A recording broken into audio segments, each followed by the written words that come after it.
Hey guys, welcome back to another episode of Podcasters, the D&D tabletop gaming podcast on the network at bicbp-radio.com. I am your Dungeon Master, Anthony. As you can see, guys, we have some new faces, got some familiar faces, and we're going to have a great time tonight. I'm very excited, and, we're going to get into it. For that, though, I just want to throw out a little shout-out to Oogie Games in Niagara Falls, New York at 2406 Military Road 14304. If you're in the area, head on over there. Check them out. They buy, sell, and trade new and used games. Want to head on over there. Thank you guys for sponsoring us here at the here in Podcasters as well as the Podcast Precinct. Also, I want to let everyone know, if you haven't checked it out yet, head on over to our Teespring. Links are below. I have the brand new t-shirt. If D&D is satanic, all hail the Dark Lord. Check it out. Make sure you guys grab one. Support the stream. Support the campaign. Because, guys, this is the campaign for the network. It's changed names. And now we're back to Saturdays. We were on a Tuesdays for a little bit, when we're releasing it. And this is the campaign. We're going strong with it. And we've got some new faces. So let's introduce them. What's going on? We're going to introduce them in the actual story. I'm going to let the surprise, and you'll find out who they are at the end of the episode when they do the roll call. So let's pick up back where we left off. So when we last left off, our warlock paladin Boom Boom had went off to the Temple of Bahamut to go undergo more practicing and teachings, and then we found out he made his way, headed off into a forest for God knows what, probably to fight Mama. It's exactly again. How he showed up. He came from the forest. He went back into the forest. Sounds about right. Boom Boom. That's a great. I see a t-shirt. I see a forest line, little bit silhouette, and then just the orc walking away from Mama. To Mama. Who knows? We had Rune be interrupted by Kronos, which our players have not met yet, or. Yeah, you guys have not directly interacted with him at all. You guys saw a bit of his gifts that he had given Rune, the pouch. And upon realizing it, Kronos realized, hey, you're needed elsewhere. So he carefully plucked him out of this world and placed him elsewhere, which you guys can see with the video that went up right before this one. Should be uploaded. It's going to be a single one that me and Chris ran through. You guys check that story out. But apart from them, we had Remus and Howard basically doing errands for the town of Berghold that they were kind of standing there. They've been spending a few nights off at the, oh my God, I forgot the name of the place, but it's the Quiet Nip? Can't remember the name of it. I just remember it was something Nip. I don't have the name written down. And Howard and Remus were just kind of running some errands for Puff. Over at his shop and doing some errand tasking for Jarrell. They had just recently went up to the Stevenson's farm, collected some Pegasus, timestamp that, had fought some scarecrow-like creatures, acknowledged the disappearance of children, and then left them, and just bedded down for the night within the Stevenson's house. We just talked to Old Man Stevenson. You guys just talked to Old Man Stevenson? It all hit me. I know. I don't even need the time. I don't need the timestamp. I'll just see my reaction. Guys, we pick up. I have a little bit of fast tracking to get us to where we need to be for tonight. So we're going to kind of do this in parts of quick reactions of we pick up the next morning. Where did Howard and I sleep again? You guys had crashed on his in like his kitchen, on like the couch, or not this kitchen, in the living room, like in his like a couch and like on the floor, I think. Okay. I'll wake up first. I know I'm gonna wake up first. Yeah, you wake up first. Begrudgingly wake up Howard, even though he doesn't want to wake up. So what do you want to do? We left off. We have the Pegasus poop. Give us the Pegasus as well, if I'm not mistaken. Yes, you guys attempted to try and hijack and steal a Pegasus. It started a ruckus, and he's giving us a Pegasus. oh no, he's not giving you a Pegasus. I feel like I intimidated him into giving us one. No, you didn't. He's not giving you a Pegasus. Okay, well then That's fair. So we got what we came to the farm for, and then we chased. I remember chasing one of the two scarecrows to the wood line. Yep. And then we came back because you guys chased. You chased not because we were afraid, off. because we were getting dark, and then the little girl screaming stopped. So you're like, oh, okay, we don't need to go further. I almost caught up to it. Almost caught up to it. And you found dead bodies in the field as well. Yeah. Families that were supposed to be living here. You found a family. All right, Howard. What do you think we should do? Well, I mean, the girl is already dead, so no use going after her anymore. I say we head back onto town. We have what we came here for. I'm pretty sure we can do something with Mr. Old Man Stevenson upstairs, take his Pegasus that he was going to promise me, and head on back, grab the others, and then we can go. It's Old Man Jennings. I'm sorry. Oh, Old Man Stephen and Lucy Jennings. Old Man Jennings. That's what it is. Old Man's upstairs, and his imaginary wife and family that we've yet to meet, and head back into town.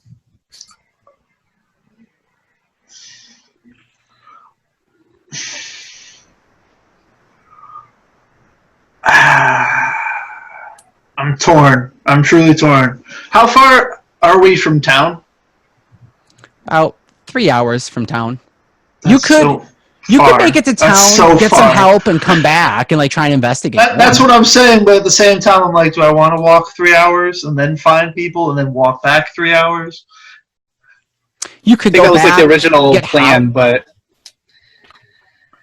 I mean, is it really worth it? Come in. How many people? Yeah, it's just his.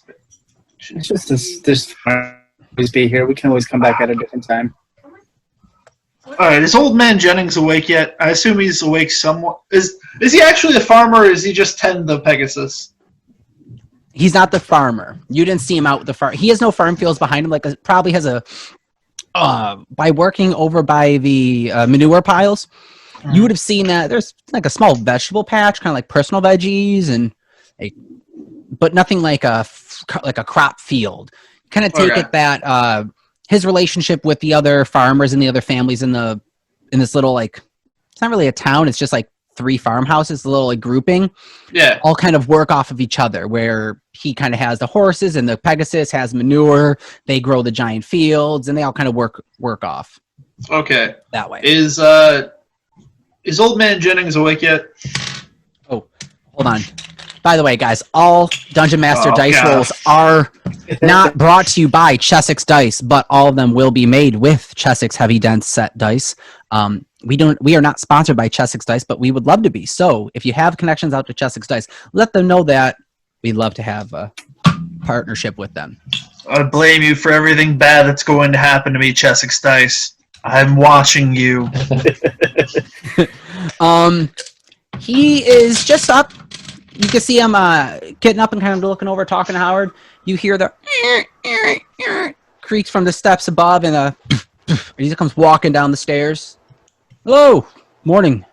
Can I fix you anything to breakfast? How many of you are left in this little area here?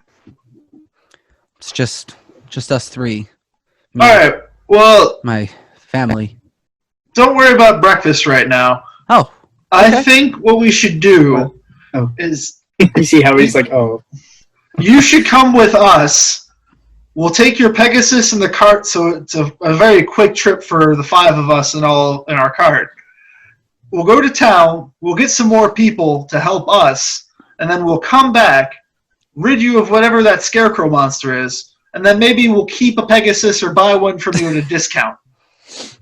Whatever you think is fair after this job is done. If you and others could, I could work out a deal if you were to take care of that for good, but I mean, a Pegasus makes me a lot of money, so we got to make sure that it's a very serious problem. They haven't been terrorizing me yet, so I'm not just going to give away. Do they full breed? Pegasus. Do you breed Pegasus? Yes, but Maybe you don't see maybe anyone we'll take. just. I know. Maybe I'm just saying we don't need one now. Maybe the next one to come. Maybe that's what we'll work out in the end to keep your money flowing going. I'm not worried about this right now. I'm just saying. Or we get away out. He kind of like all right, sounds fair. But I think for you three to be safe, you should just come with us to town right now. That way we can take you and the 2 Pegasus. One will pull the cart. One will take you guys. The Pegasus won't die while we're gone. How about I just come with you? I'll leave. I'll That's leave. stupid. Well, I can't leave all the Pegasus. Someone's got to stay with the Pegasus. I thought there were only 2. Well, yes, but at least my wife can stay and tend to the other Pegasus, or I'll come into town with you to fly one. No, I'm saying all the whole family comes. We're taking a family trip to town. But there's more Pegasus that can't be left here. I thought there were 2. Is there 2 Pegasus? I thought there were only 2 Pegasus. Yeah. But so two one Pegasus. on the cart with the wife, one with the man and his daughter, and we'll walk or something. I don't know. Okay. This can work. I mean, the cart is kind of full.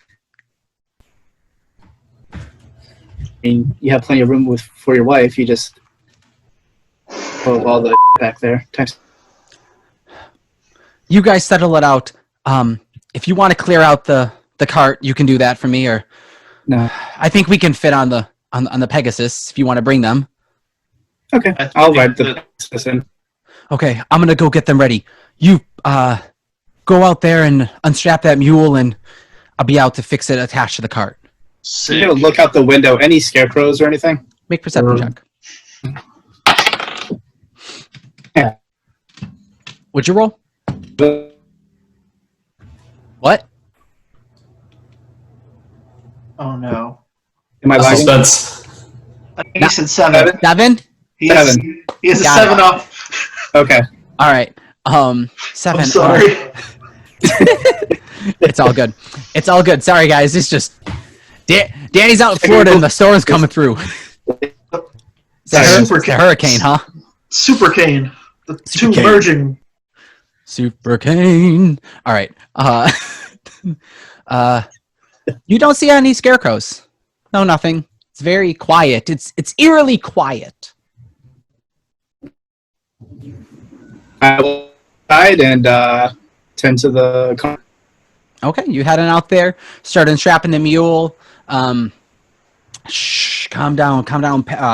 Relaxing it as you're unhooking it from its cart and everything. Ricky, Remus, are you heading out there to help with that? I will help prep the cart.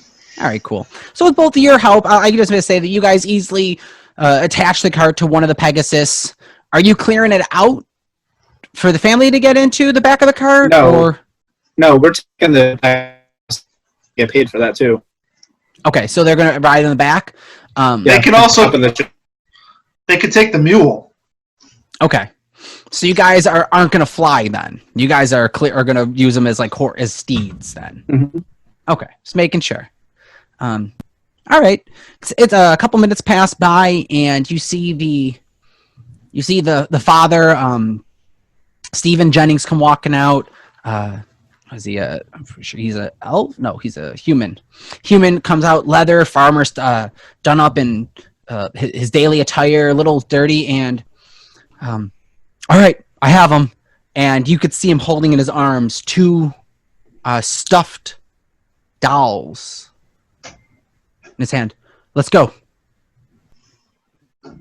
With your wife and kid. This is them. Looking at you. He starts, he takes kind of almost Boom Boom style, where he grabs the puppy and goes, "Hi! My name's Louie!" And he goes, "Shh, don't be rude, Don't talk unless..." Sorry about them. I look to Howard, and I ask him, how does she tend the Pegasus? Don't even answer that. You guys never investigated the house. Steven's not all there, guys. No, he's not. Here, they'll be All right, fine. well- And he kind of like straps them onto his back, almost like a little backpack. How does he have type- Pegasus? How? Oh, he tends to them by himself and his family. All right. Well, that means That changed things. we can two people can fly and one of us can take the mule. Yeah. So you guys fly? How are you guys getting back then? So you guys Or are we able can- to all no, essentially get on one. So we who's gotta- getting gotta where? get the I think we cart would back, use them too, as we'll use them as steeds and just pull the cart back. Sure. Okay. Old man Jennings can spread the mule. Yeah. So within the course of the next couple hours, not in the next couple hours, with the mule, be hour and a half or so, trying to keep pace with everyone. You guys start to drive back into the town of Berghold. As you come up to the gates, you notice there's no guards, and there's more. As you come into the town, it's now a little more frantic. You see some people kind of shambling around, running around, just kind of talking in hushed tones, looking over, seeing people walking. They kind of like they see newcomers coming into the town, people that are like arriving, and kind of keeping hushed tones, keeping quiet, and kind of like walking off, staying away from you. Let's go Where are to you guys? Puffs. Going to Puffs? All right, We're getting rid of this giant cart of. got it. So, as you guys get into, as you guys start making your way through the town, make perception checks for me.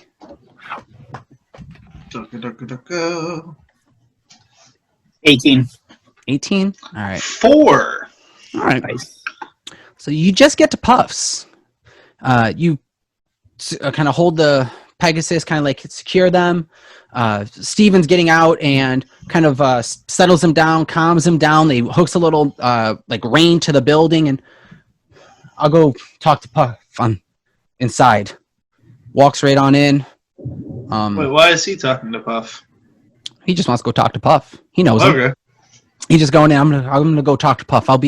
See you in there. He kind of just gets right on in, and as he walks in, you guys both notice there are 1, 2, 3, 4, 5, 6 guards, all walking directly at you with a pace that is accelerating, almost like a fast mall walk. Like the security guard at the mall saw you, and they're going to cut you off before you can leave. They're coming at you from both sides now. Is there a barrel near me? There's a barrel, but they will see you get into it if you attempt to. Even if I bonus action hide? You can't hide. You can bonus action hide, but they will still see you hiding, getting into hide in the barrel. They clearly see eyes on you. Would you go after a man who just jumps in a barrel in front of you? Jump in a barrel and then make an intimidation check if you want. No, I don't want to. I think we should just go into Puffs and go out the back door. All right. As you start to walk into Puffs and go to put your hand on the door, you hear the voice goes, "Halt! Not another move." As they come walking up to you. Sorry about that. I'm going to quickly go inside Puffs and close the door behind us. Make a dexterity check. Ooh. Straight dex. Shit, where'd it go? 15. 15. You start to shimmy around to get through this, and one of the guards, uncanny speed, you see him kind of click his feet together and rush right up to you. And make a strength saving throw for me. Ooh, natural 19. Ooh. No modifier, so it's 19. You don't take any damage, but you feel the guard. Yeah, natural 19. You don't feel any. Yeah, you don't take any damage, but you get smashed as this guard shoulder checks you right into the building and says, "I said not another move." What gives? What gives? We're just here for business. We've seen you come in here. You've only been in the town, what, 3 days and already trouble? We're not literally putting up just with your kind. okay. And So, friends, this is a mistaken identity. We are here to do business with Sir Puffin here. He ordered us to go grab this cart, as you can see behind us, and we're here on an errand for him. an errand, mistaken identity. You mean like this? And he holds up in front of your face as one of them begins to start grabbing your hands and put you in shackles behind you. He's dangling in a necklace with an S emblem with a dagger through it. As another guard begins to walking up to you, Remus, and starts to grab your hands and force and kind of like, you didn't make an attempt to move, so he's not trying to smash you into the building to arrest you, but he's more or less trying to grab you, grabbing your wrist and start to shackle you up. I'm sorry, friend. You do not want to do that, and I'm going to do Haunted Eldritch Aspect on him. So he sees my face and everything just like go straight monstrous, tentacles flipping all over the place. He has to make a wisdom saving throw of 14. Okay, give me one moment. Yep. Let's see.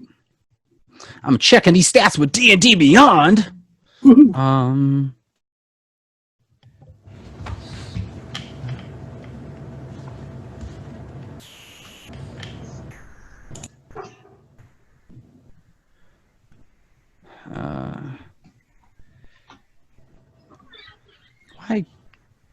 Why can't I just...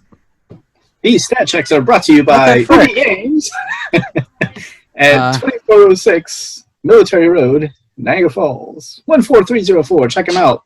They buy, sell, trade. Use some new games. Oogie Games. Okay. DC6. Okay, casting that. Checking that. Access. I need you to make a Constitution saving throw. Oh, shit. Okay. That's an 8. All right. So as you go to cast the cantrip, you see him wave his hands, and before the magic leaves your hands, you see it go and fizzle out in front of you. Oh, dirty man. None of that.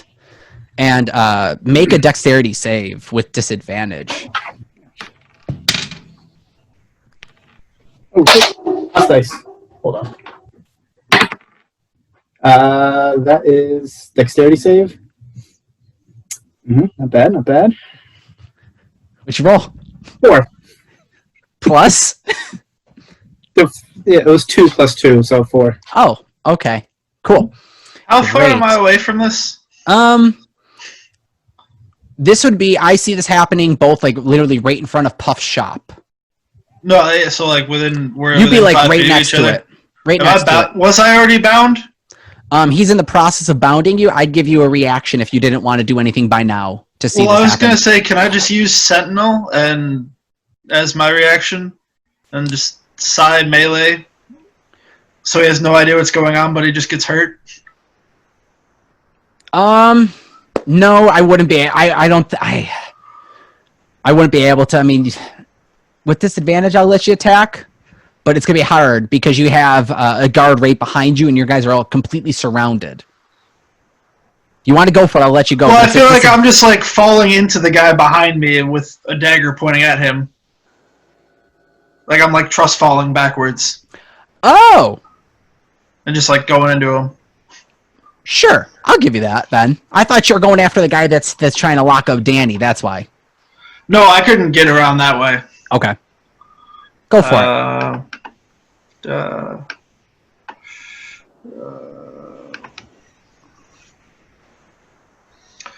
23. Oh, cool. Sweet.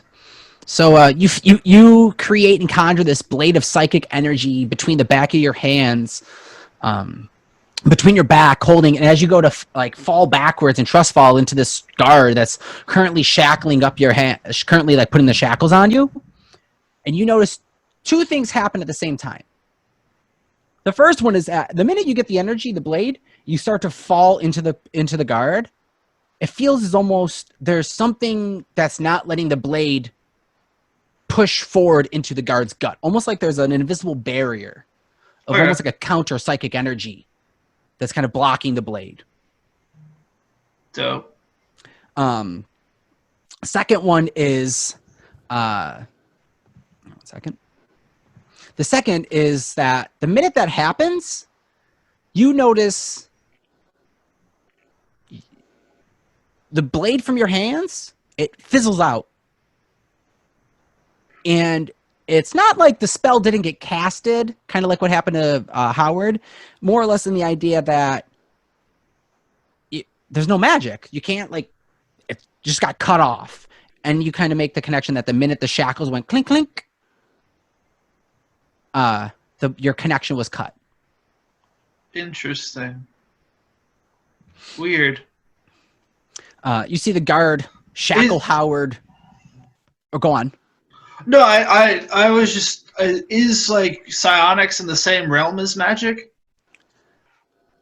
Yes and no. This isn't. There's something different. It's similar. This wasn't like a dispel. This is something different. No worries. Yeah, no, we had never discussed it either, so I figured this was a good time to ask. So like the way like psionic and magic, so psionics can imitate magic effects and magic spells. That's kind of why like your mage hand isn't created psionically. That's like a magic casting. Yeah. Where spells you cast with your psionics are more or less your psionic ability can manifest spell abilities and spell traits, but they're not tapped into the same weave of magic. Like spellcasters, regardless of how they acquire their spell casting, there's like a kind of like chi. Like there's always this weave of energy magic, kind of like the force that they can tap into you. Gotcha. So that's different. For sure. Yeah. I pretend I'm sleeping. All right. So you drop down, kind of like falling, like almost as if you passed out. The guard holds you. You see the one that Howard had tried to cast a spell. He gets kneed and kicked into his gut as he falls over. And you see the guards put them in the cart with the rest. This cult ends today, if we have anything to say about it. And you feel your body. Do you give anything, or you just kind of like go limp? No, I dead weight him. I make him have to work to carry me. Cool. So as you dead weight, he catches you and just throws you over his shoulder. You can peer in out if you can. Just keep your eyes open. Oh, with your eye, you would see there's one following your body as you're slung over his shoulder, and the one that actually went to attack. You see the one that kicked Howard drags him, just grabs him by hooks him by like where his arms are chained, and just drags his body. They bring you to this cart, very similar to the cart that you had first seen a prisoner in, carted away. I recall the cart. Yeah. And you see the door opens up, and he throws you both into this cart as well. The one guard gets in, fixes you to the wall, to like where the bars are, moves your hand around, clanks him in between, just like the prisoner was latched the first time you had seen it. Yes. Does to both of you. Goes, this isn't going to be fun for you. We've got a few days ahead of us. And they walk around to the front of where this cart is latched up to a horse. There's two guards on both sides walking at the front of the cart. Two behind, followed by a horse behind them as well. And they lead you out of Berghold. As we pick up the scene next, we move over and within this cart, it's been a day or two ride. It's getting tiresome. 4 bodies total, or you and Howard and 2 other people in this cart being transported. It's been very quiet. Anytime anyone attempts to make noise or gruntled, it's a very quick smack to the back of the head and shut up. No talking. On the second day, it's been nonstop travel. Very, just throughout the night. They take shifts. Wait, One kind of what I would want to try and do something on the first night. on first night. So just so you know, the first 2 nights of travel, Yeah, it's been nonstop. There's been no stops. That's They're fine. either walking continuous or they're trading off partners, or they're trading off help to get up on the top, where the one was controlling the reins, taking naps and shifts. What do you No, want to do yeah. on the first night? I want to do psychic whispers. Got it. So I have to roll my side die, which is currently a D10. I did, yeah, D10. Roll the ball. Sweet. So I can do up to 9 people, but I'm just picking the 3 people around me in the cart, including Howard. All right, cool. So you hear you start talking. Howard is knocked out completely. Nothing coming from him.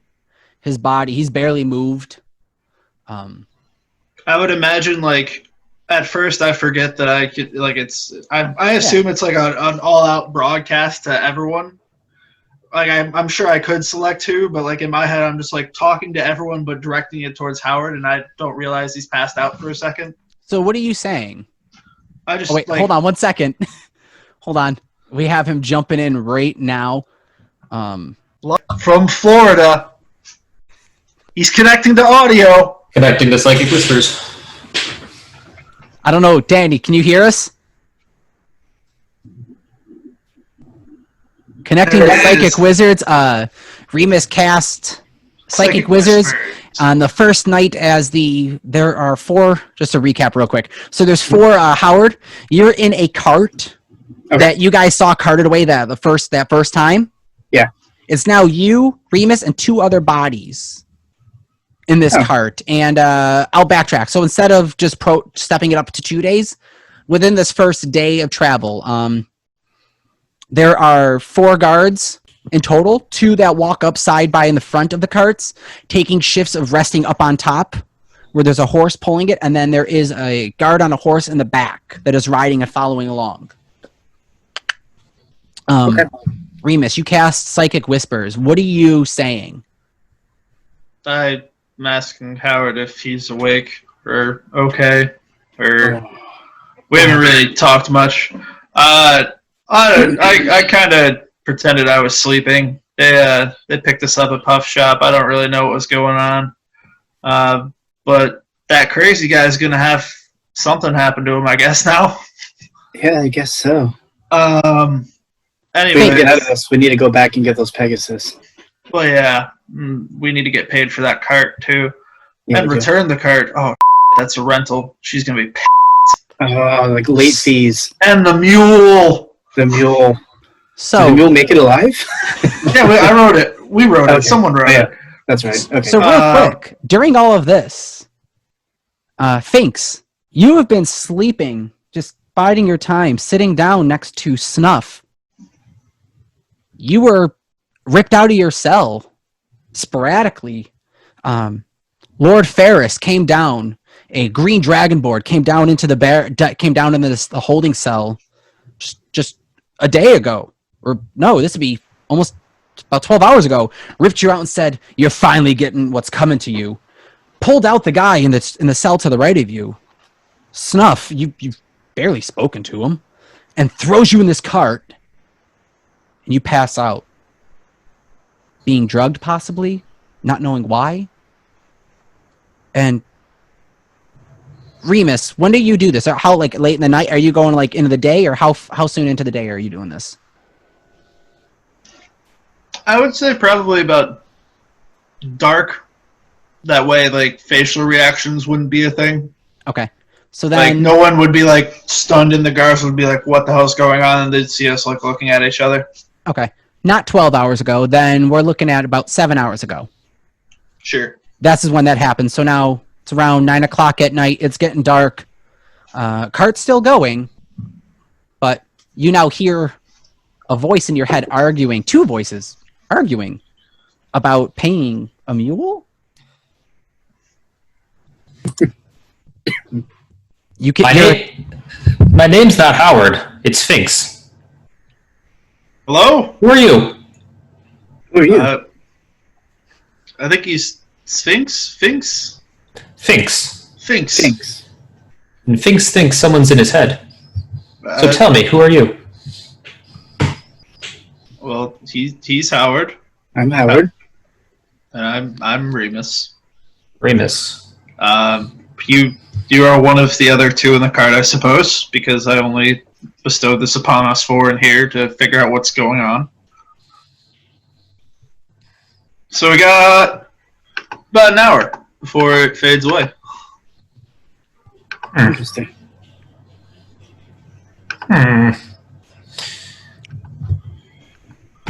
What? So you were in the cart first. What is this cart? I woke up here. I was in a nice, comfortable cell. But now I'm here. I do enjoy the fresh air, though. Yeah, well, you'll be enjoying it soon. We'll be finding a way to get out of here. How? Like, what? Where are you from? Like, how did you even get into a cell to end up here? Well, I was looking for something that was rightfully stolen from my tribe. And I attempted to, well, maybe I should have waited till nighttime to try to steal it back, but I got caught by a miserable nobleman. And now I'm here, in this cell, with these miserable voices in my head. I very much would like to leave. Okay. We're in better spirits sometimes, but that's down the road, I suppose. What is this about a mule? You ever rent a mule? No. You ever have to move and have a bunch of stuff, and you need to get a cart and a mule, and it's a whole process, and then you have to pay for the miles. That's what happened, and we were trying to make money, and then we got picked up by someone, and Howard tried to fight them, and it didn't work, and I just pretended I was sleeping. Well, I mean, let's be fair. I wasn't trying to fight. If I was trying to fight, they would be gone. I was just trying to intimidate them, but they stopped me. That is fair. I know you can hear us, sir. Over there. I don't know which one. It's dark, so I don't know who's who still. I know who Howard is. That's about it. Real quick, Anthony. I'm sorry. I have dark vision. Can I take a quick survey of my cell and what's around? Oh, yeah. So you're basically in like almost a... Oh, I can't see them. It's... I can see. Yeah. It is a cart that is kind of almost like what they would pull, like almost like think of Dumbo Carnival, like almost like a circus type cart, like with bars on it, used to transport. So I guess it would be like the medieval paddy wagon.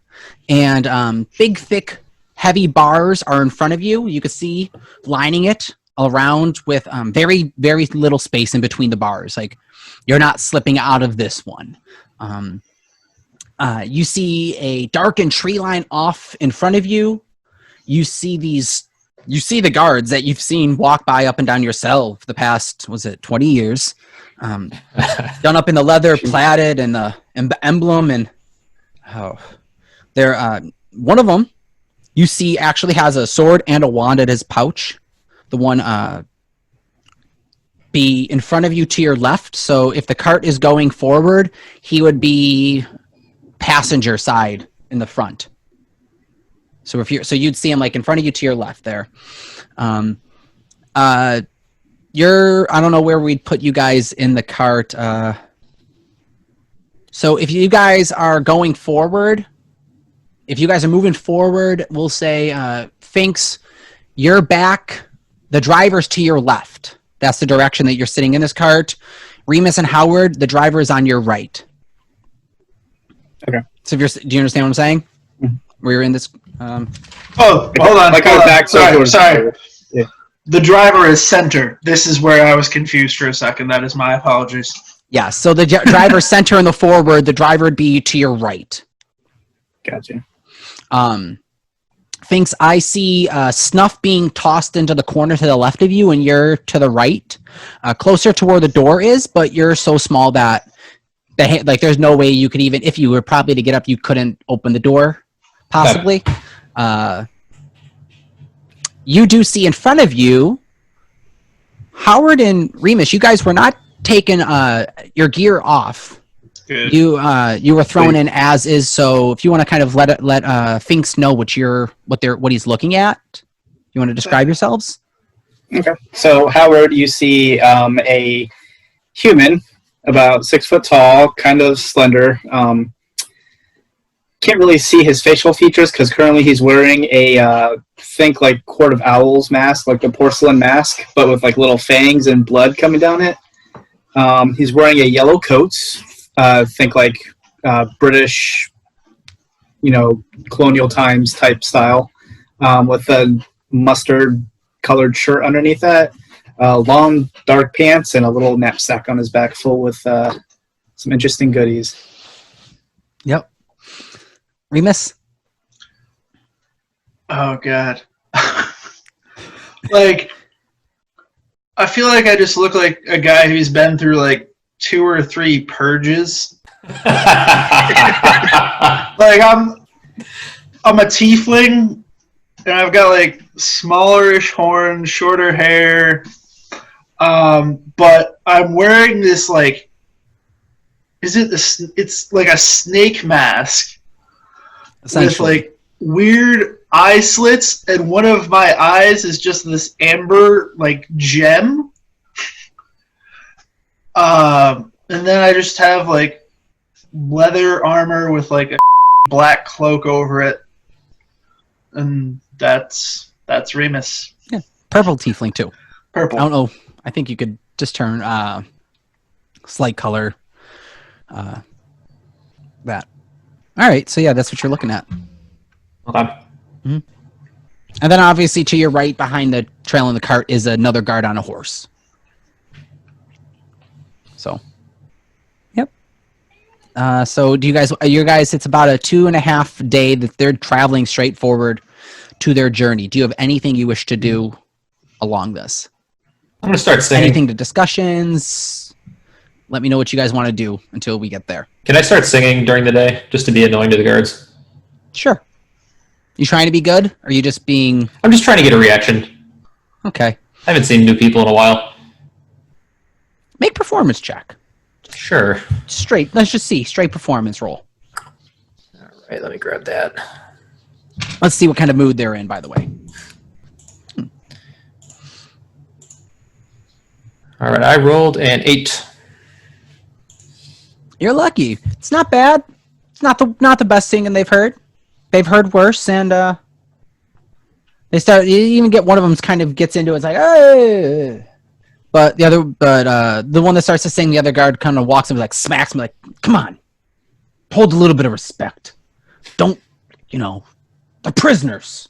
Oh yeah, kind of shakes it off, and kind of as he walks behind you, he's like, not that bad. I'll give him like the acknowledgement head nod. Yep. All right. Any other major discussions while you're psychically linked at all, or during that night at all? Was there anything else that was going to be said or done? I will just keep repeating and staring at the other gentleman, asking, "Who are you?" Oh, that's what it is. He just, it's you see this, and now you actually, I'm sorry, so you didn't know this. Now that you're looking over, you can see this figure. He is a drow, dark-skinned, ashy-skinned elf, white hair. He goes, I said, shut up. Get out of my head.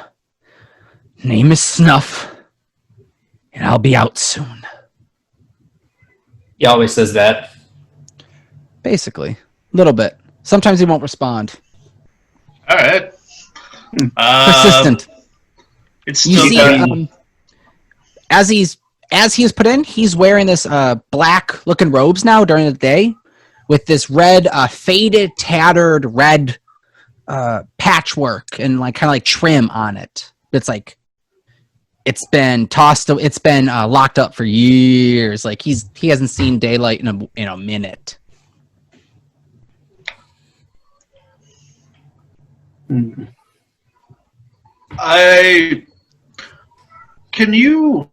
Is Mage Hand visible or invisible? There is Mage Hand is not invisible. I'm pretty sure. Let me pull it up and let me see if it does say. If it gives the option to go invisible, I'll let it be invisible, but I can't be for sure on it. Okay. Floating spectral hand appears in front of you. Yes, you can see it. It is not invisible. Plus, you would have to do a hand semantics or hand semantics. Are our hands shackled at the moment? Your hands are currently missed that part. shackled behind the bars. Just Behind like the the first, kind of like they're behind us, so you can't move in front of you at all. Okay. You just kind of been chained to sit at to the poles behind you.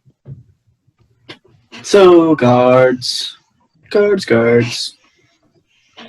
are we taking us? You'll see soon enough. And But the I one want to goes, know now.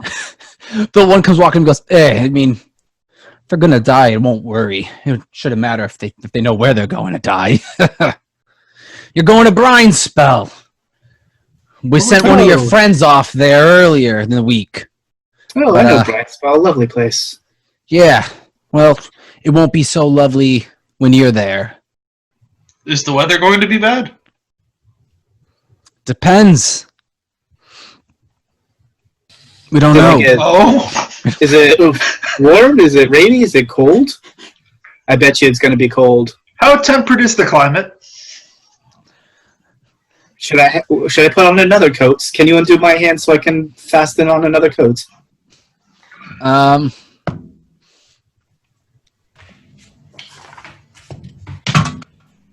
right. The one guard that kind of chuckled at this smaller individual singing comes walking over. Glad to finally see someone else other than me likes to crack some jokes out here. But I would stop it if I were you. Oh, no. Stick around. We'll be here all night. You better stop it, or else over here, Len and Ben, they're not gonna be too happy. Len and Ben. Ooh, Len and Ben. There are two different people. That sounds very scary. And he's pointing at the two that are walking up in front that have kind of just been keeping a nice pace. Okay. Anthony, real quick. So we're shackled to the backs of these cells. Right. Are we like back to back? No. You would be sitting in front looking right at the two individuals in front of you to your left and right. Okay. Shackled, kind of like sitting in front. So they're like mirroring you and Snuff. Could I reach them with my feet? No. Okay. Not. Howard may be able to reach you with his foot. But I have a question. Yeah. Can I reach my backpack or pocket with my tail?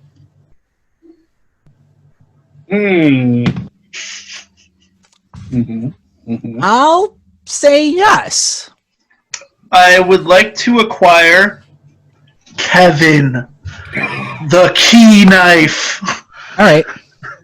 I'll allow it. Can go make a sleight of hand check with disadvantage because you are trying to be stealthy while in a cart that is being pulled by horses along a bumpy road. Like not like crazy bumpy, dark. but it's nighttime. Oh, you're doing this at nighttime. This is still the first night? Yeah. All right. Sure. Still, disadvantage because then it is now dark. It's a nighttime and it is a bumpy road. And you're like shackled up like, you know. How close is Remus to me? Be 4 feet. Oh, okay. So then I'm going to try to just talk and distract the guards so that way they keep their attention on me and away from Remus. All right, make straight sleight of hand check then. Okay. So I mean, Len and Ben, I'm so scared of you guys. I They promise both just turn around. I promise I won't be too out of hand. 23. Nice. All right, cool. Sweet. Make a charisma check with disadvantage. Howard. Oh, I love this. Oh, okay. I thought it was me. It's not bad. It's even better. Okay, so 20 total. Cool. They come walking over to you. What did you roll initially? A 16 plus 4 or a 19 plus 4? Okay. So 20 is the lower. It's a 16 then. So yeah. So the two, you see Ben come walking over to you. Puts his hand out in front, or before they halt. Cart stops, little startle. Puts his hand out and around by like next to your faces. Pulls out a rag with his other hand, puts it in front of you. Puts it right over, gets it into your mouth, and just basically gags you. Where won't be hearing you anymore. Am I completely out or? No, you're just you're I'm now just gagged? Okay. you're gagged. You are now not able to basically speak.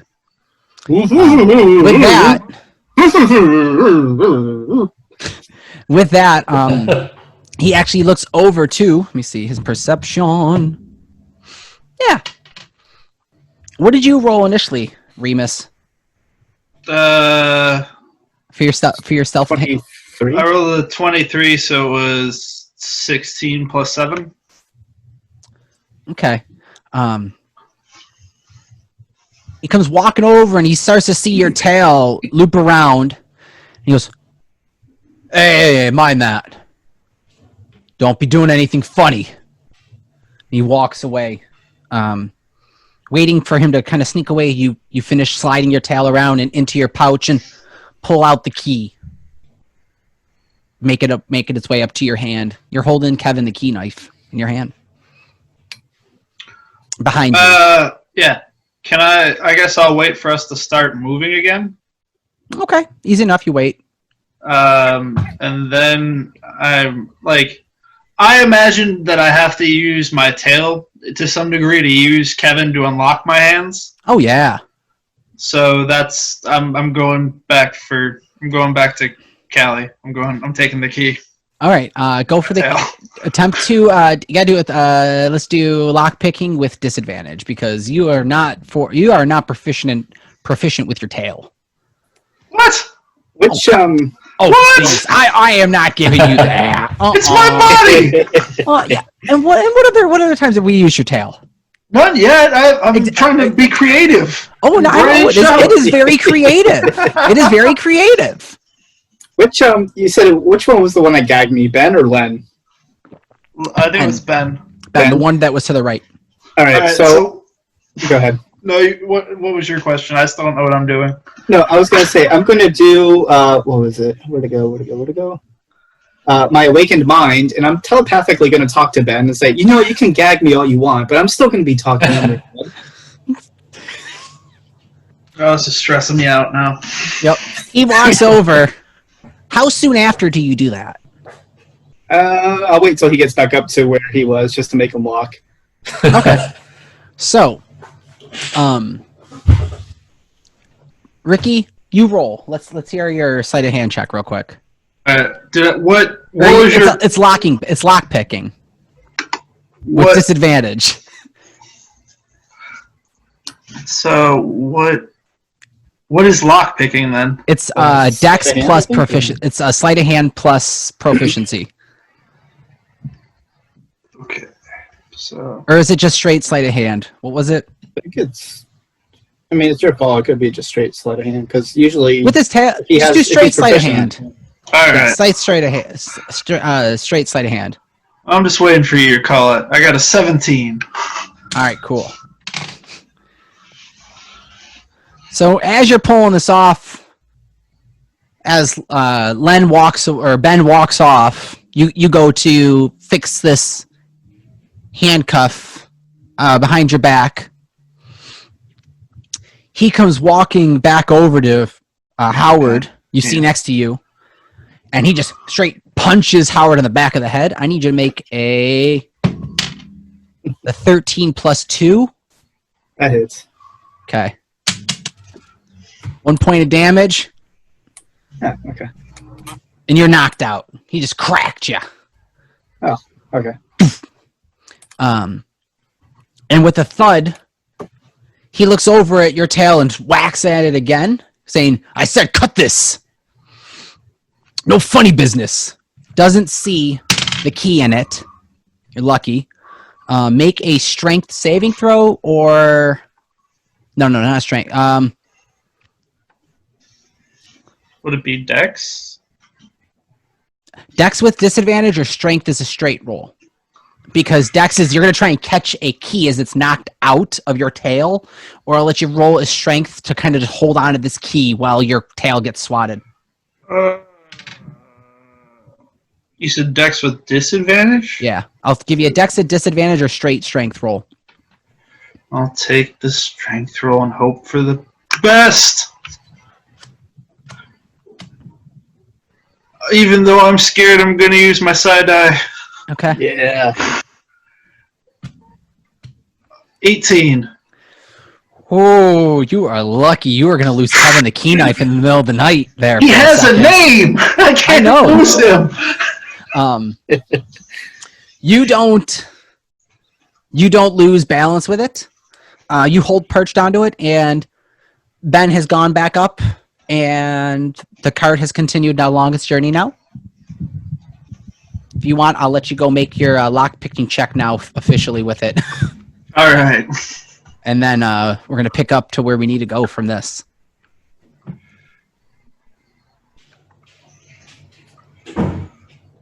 $25. Awesome. Cool. Yeah. You maneuver your tail up into this little tiny latching, this little mechanical or little shackles on your hand, and you're trying to feel for a key, and you're just kind of you're prodding your tail here, and you're prodding your tail there, and you're using your psychic intuition to try and feel and sense for a hole. And there's no latch. There's no other mechanic or hole or anywhere to put a key at all. They are smooth. You're realizing to find that there's no place to unlock this from. Sort of like a Chinese, what is it? The Chinese finger traps, right? That's what they're called. Mm-hmm. There's a trick to get them out. It's not a simple key. I put Kevin away. Mm-hmm. And Sorry. No, it's okay. I thank him to myself in my head because I don't want to talk out loud about Kevin.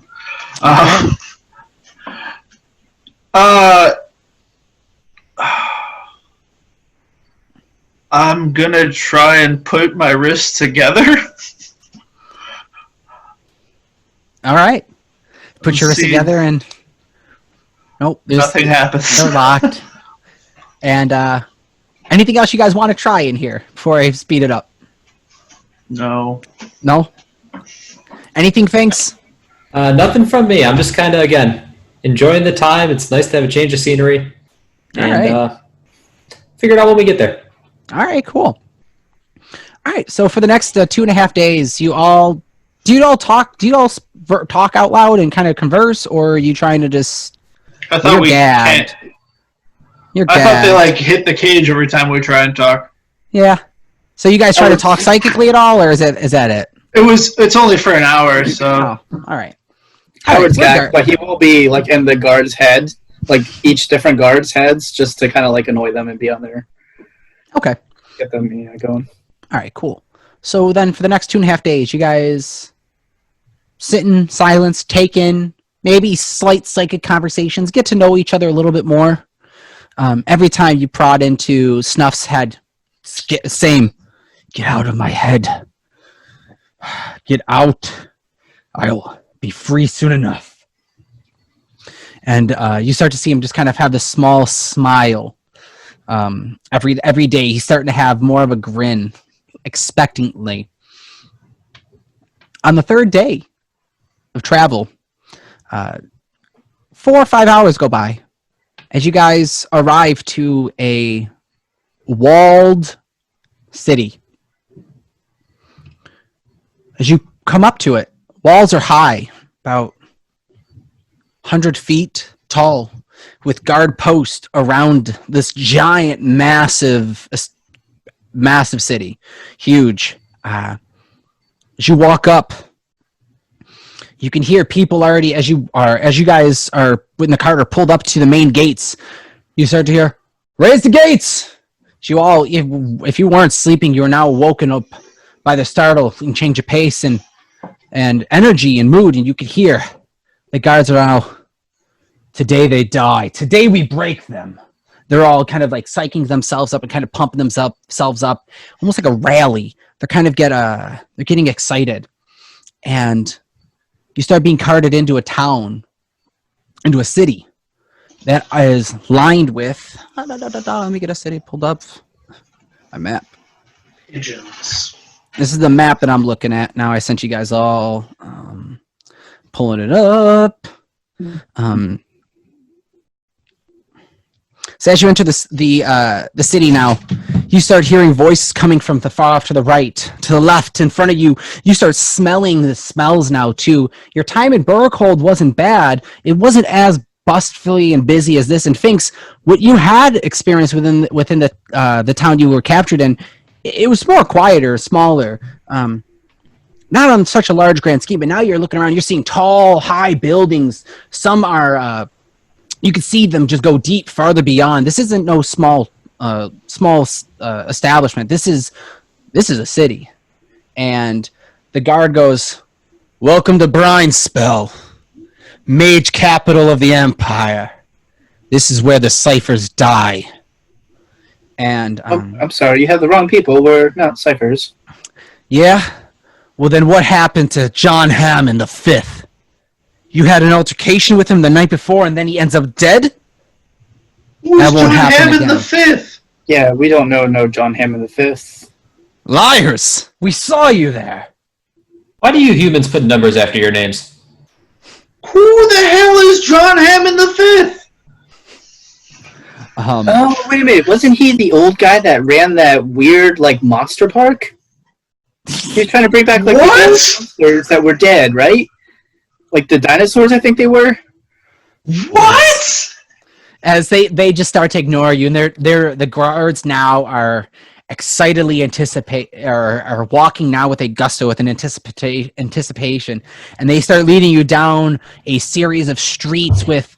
You can start seeing markets and almost little market pop-ups, and you see giant towers with crystals growing up the sides of them, and you start seeing trees of green and trees with with pink petals and kind of like lily blossom flowers everywhere, and you start seeing streamers and lights sparkling around, and looking up the sky over this city, this vicinity, you can see this light bubble kind of encompassing it, almost a dome. And you can even see, it looks like there's stars throughout the sky, visible in daylight, but they're almost like this blue light. And they look like stars, kind of like they're too far out for reach, but they're too close. Like if they're stars, they wouldn't look as if they're within the sky, but if you try to go to reach from it, they're beyond grasp. You see banners and you see kids running around with little toys and everything, and it's a festival atmosphere going on here. And as you're proceeded, you start to turn down a street and walk up and brought to an a full town square with a big wooden podium off to the side where they have two men in shackles in these black, red trimmed robes. On their knees, bound and shackled, as there's an elf talking in front of it. This is a kind of like almost a town commerce square, and you see a crowd of civilians. There's the city civilians all around that range from elves and humans and halflings. You even see a few elves that look as if their skins change with their emotions, where you see them kind of shouting and cheering, and their faces are going full flusterfuls of orange, and you see kind of like these flowers in their hair kind of start popping and exploding and blooming, and people are cheering and shouting, "Down with the scythes! Down!" And I'm gonna start shouting out, "Yes, down with the scythes!" But we're not scythes, so let us out. Are they There dressed were- the same as our drow friend? I think you mentioned. The two that are up on this wooden, not podium, but like a wooden like base. Yes, they are. Okay, I'm gonna kind of talk to him out loud and just be like, I think they found your friends. Oh, they found them all right. Just you wait. If there were 5 John Hammonds, shouldn't I at least know one of them? We're not from here. I wasn't even part of the Garden Wildmount, but I helped them do stuff. Yeah. And with the more John Hammond talked, the one walked to us. Then why were you found entering the city, wearing the emblem of the cult themselves? He's got a good point, Remus. I wasn't doing that though. I did not do that. I don't know why I'm here. Because you're with him, and he was the one wearing it, and then you gave it. You How is stole that my it. What are you fault? trying to get rid of it? Please, No, I we wanna know won't fall why- for your games. Jarrell told us everything. Who? I haven't heard that name in a while. I look over real quick at Finks. Which, by the way, when you look over at Finks, you now see a goblin, a small, I don't know, green skinned. More gray. He's kind of old. Kind of old for a goblin. I guess his most defining feature is he's got a. He calls it the mushroom crown. It's just kind of like a big mushroom hat.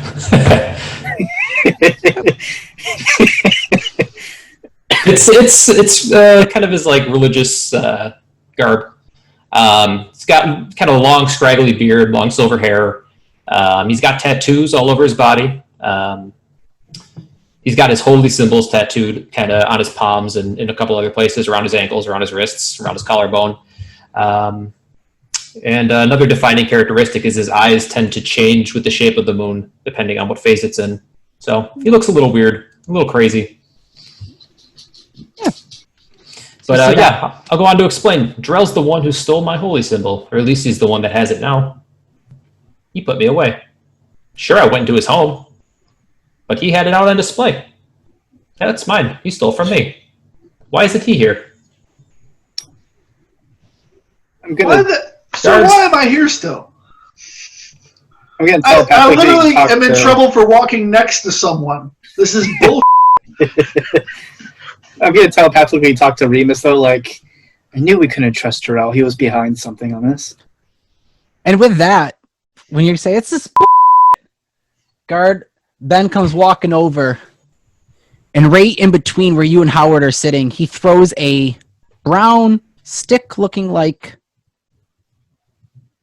thing that you recognize. Howard's been handing out to people, to kids. And what's the matter of this? I have never seen those in my life, sir. I don't know what that is. Oh, sure. I could not honestly tell you what that does to anyone, sir. What is that actually? Is that cinnamon? What is that? And he walks away. Can I try to pick it up Walks. with my feet? Yes. I don't know what it is. I'm curious. Sure. It's it looks like it's about this long, about 1.5 feet. Yeah, no, not 1.5 feet, about 1 foot long, and it looks like a big, thick cinnamon stick coated with like this little fuzzy like. It was that big? Yeah, it's like a I cinnamon. was thinking like little things like this. Oh no, you were like they were like these giant stickers. Like, This is why the kids are getting up. yeah, so they're sitting there going, "Oh man, it's like a giant sucker type of thing." And then the guards saw you handing them. Okay. Again, not my fault. Yeah, make a dexterity check with your feet. All right.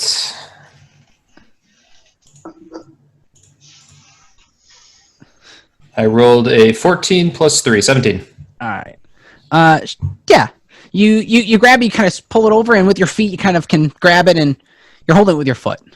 All right. What does this do? I'm trying to break it. Snap in half. Snap in half. What is this? Yeah. So it's candy of sorts. All right. I'm going to attempt to eat it. Guards, if this is bad, why are you giving it to them? Right. Because those little bastards were annoying me, and I wanted to get rid of them. That's why.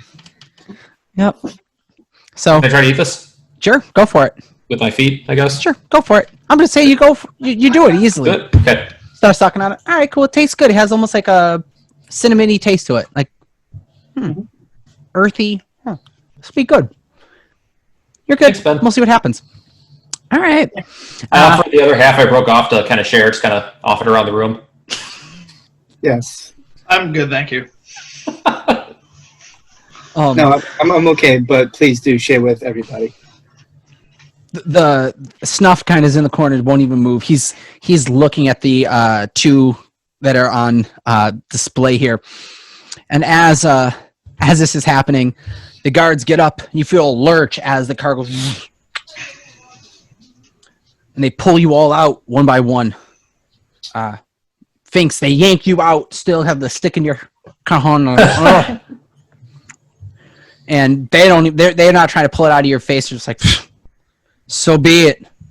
And they start dragging you and start walking you each up a single file up to be on this platform as well, as to be set as an example of.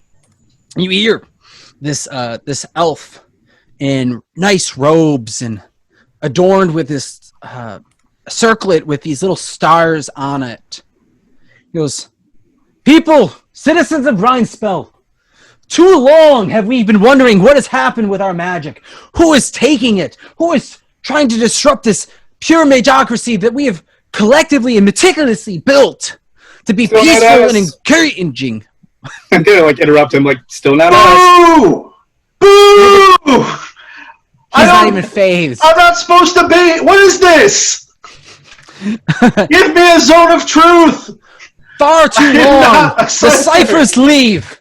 They will not go unpunished. We have found some of their newer recruits I look around too, I can't even Where? do magic. investigating and attempting to conspire against the Empire in the mines of Mount Lacos themselves, trying to take away and break down Berghold from within, and What is steal that holy relics from the lords that they belong to, pointing at you, Finks. What is going on? is there a guard you said right next to him or no? Up to next to the guy speaking? Yeah. No, it's just him. Just him. Okay. And you guys are being led up, with now being followed by one guard pulling you, Finks, and there's four of them. Two of them on the sides of you guys in line, with the fourth one following behind Snuff, dragging them up. As you guys walk up and are led up and kind of lined up next to the other two cult members in these robes, you're all put on display. He goes, "Today we will publicly show the Scythes what happens when they attempt to take from us. They will do no more harm." You still got the wrong people. Make perception checks. Who is this guy? Mark, you included. 19. I want perception checks from everyone. 14? D20? Sorry, what do you add to perception? It's Passive wisdom? no, it's perception is Your wisdom modifier. Wisdom modifier. Okay. I've got 11 total then. I'm good at that. Okay.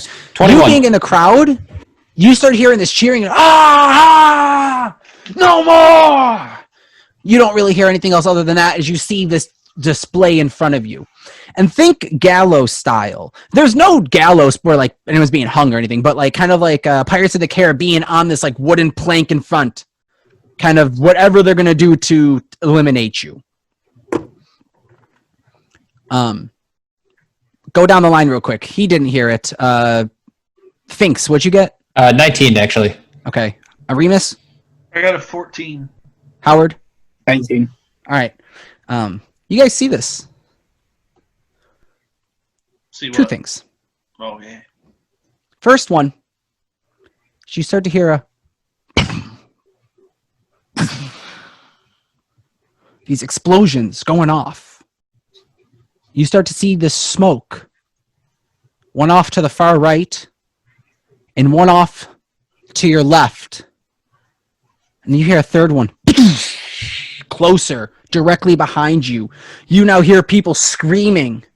And amongst the crowd, you see few individuals start ripping off their cloaks as they're wearing this red and black leather-studded armor, and you begin to see guards everywhere amongst the crowd start pulling out swords, and as people go running, scattering, there's explosions. People are running off to homes and towns, scattering as there is now erupting into mid-chaos. You guys are up on this deck with this elf in front of you going, "Guards, lords, recruit the High Council. Go! They're attacking! They're here!" As you now see people, mass panic, rush away.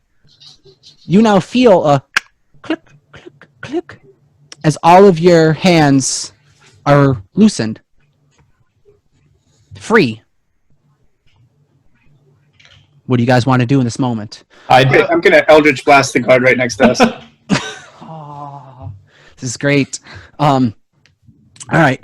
Amongst okay, we'll get in a second.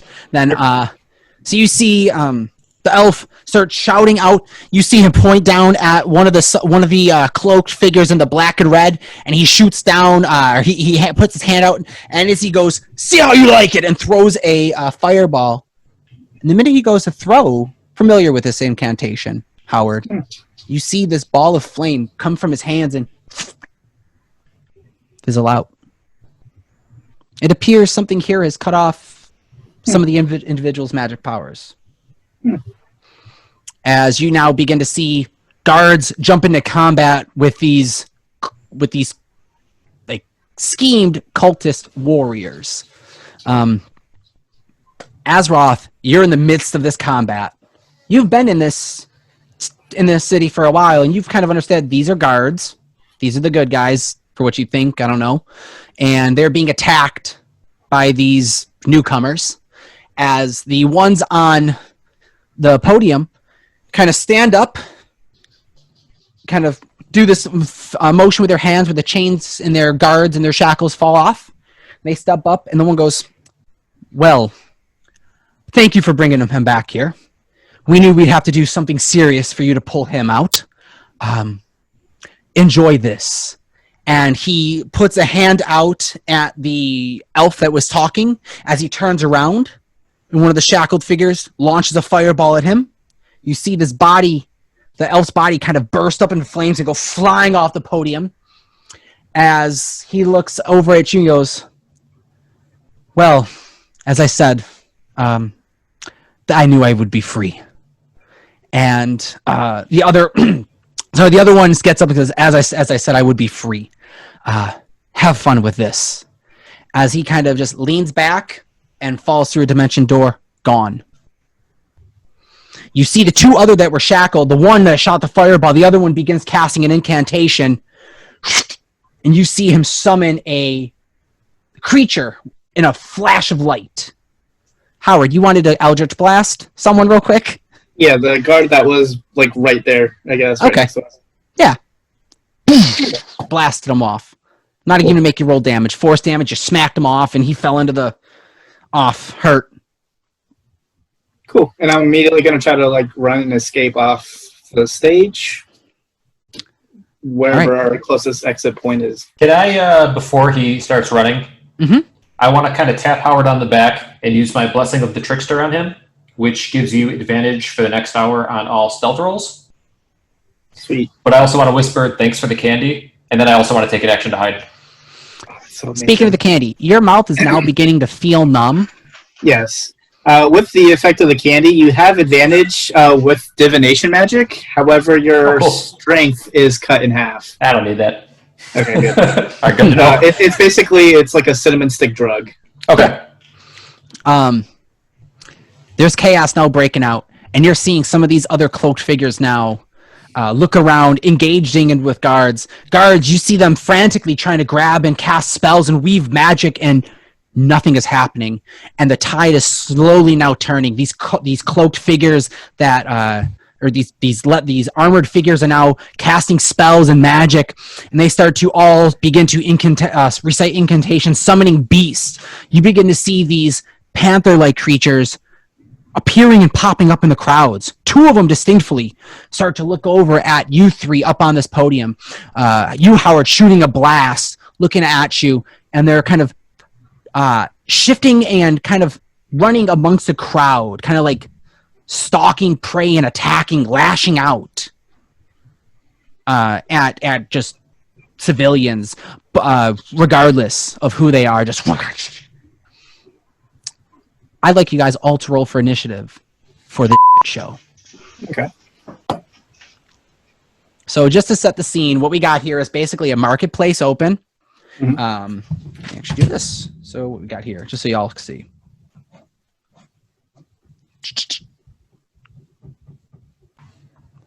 And you 5, 4, 5. Where are we on like that little map that you sent us? If you guys are looking at the map, Is it where the wishing well is? what? Is it where the wishing well is? Yes, the wishing well. With there's like this little like Little market in that square. Yeah. Okay. You guys are up on that podium thing off to like the top left. It looks like a little market, but that's what it's supposed to be. Okay. And then you guys are within this center, just marketplace with a well in the middle, some shops around here.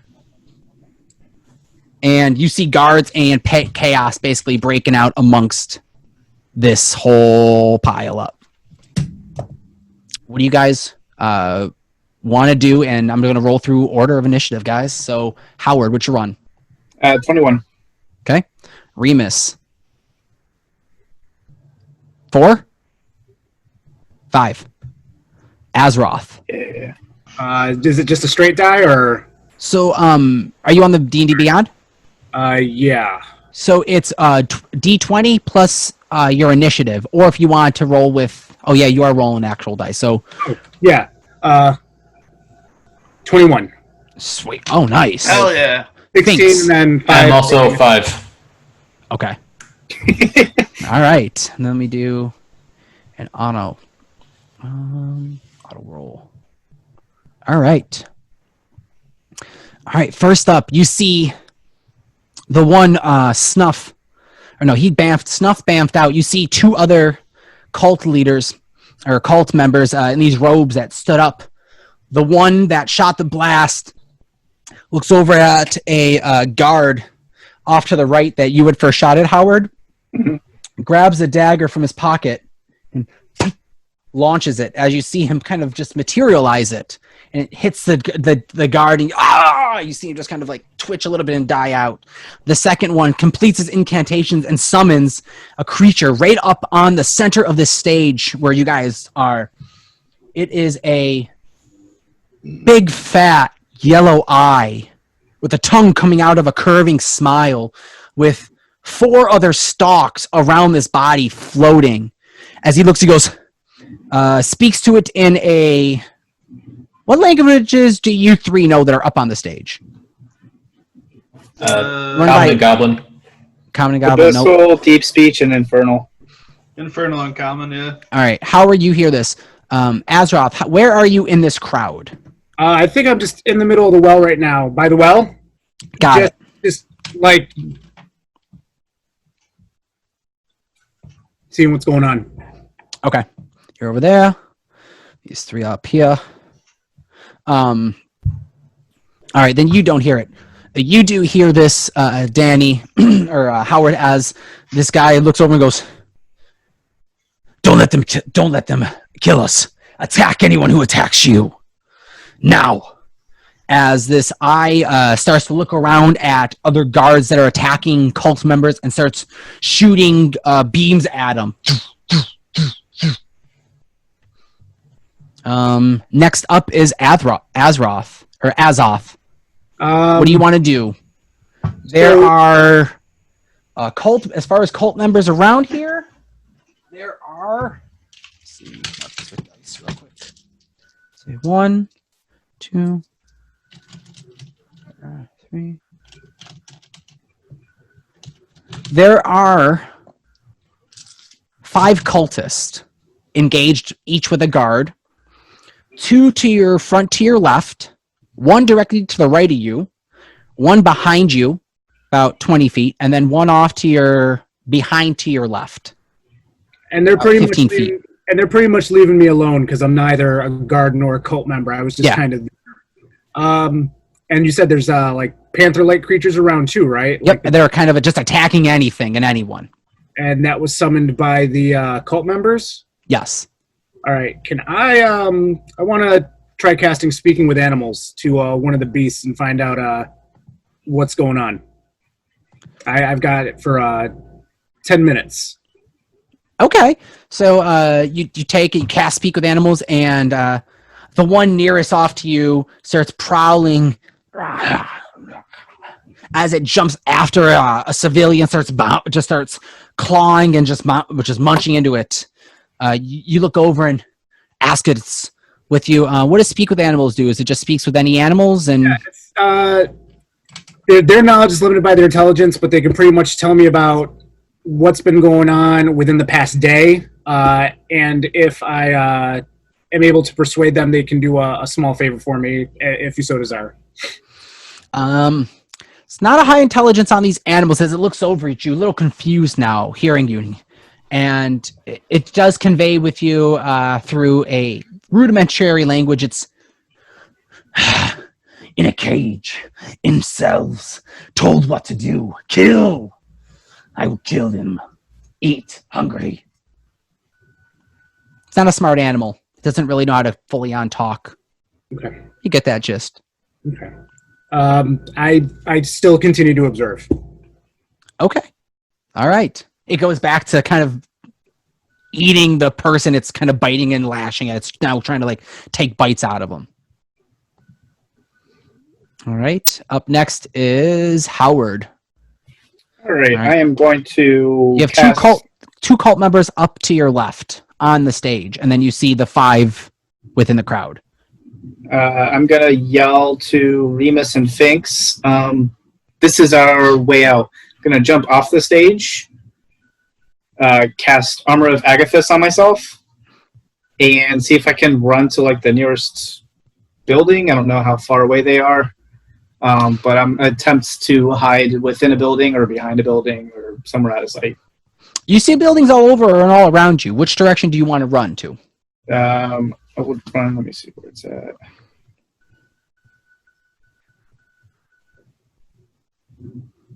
That L-shaped looking one, I guess. That's the one, I guess, right to the left. So straight to left you? Okay. Yeah. So you cut over, jump off, and you begin to run away. And as you jump off, make a dexterity saving throw. Okay. Not bad, not bad. That is 14. Okay, hold on. All right, as you jump down and run, start to book it off to the left. One of these prowling creatures sees you run, and you see it do this kind of like Prince, kind of boosted attack at you and lunge as it comes down with these 2 tentacles, smashes. I need you to make a dex save. Okay. Oh, did you already? I'm sorry, I didn't. Did you already roll the dex? Yeah, it was 14. 14? Okay, yeah. 14 is... Let's see. You save. You kind of tumble and you fall forward and you get up and you keep running as this creature just misses you as it's now chasing behind you. Say you're not to the building yet, probably get there within another round or 2. Okay. But I got Armor of Agathis up as well, too, now. Okay. Up next is... all right. The creature that you had spoken to, Azoth, you see it go down and take a final bite of the person it was attacking. And it is going to, its intelligence is low, so who is he going to attack? He sees the guard in front of it off to the left and is going to go and pounce at it. It's going to make a multi-attack. 17 hits. 7 does not hit. 13, so it's going to do 1d6. 4. Plus 1d6 of piercing. 12. You see the guard in front of the podium go down and kind of get hit from behind as it was currently engaged in combat. And this like panther-like beast has these like two like clawed tentacles, almost like squid squid tentacles, but like them, they have like, instead of like suckers, they have like these like sharp teeth that kind of just grab in the back of the guard's back and just yank and pull him down to the ground as one of the mages or one of the cult leaders or cult members in front of it takes a dagger out and just swings it right into the guard's chest and twists it. It is the other panther-like creature's turn out. It is going to come up behind you, Howard, and it is going to do another leap and try to hit you the same way with its 2 tentacles.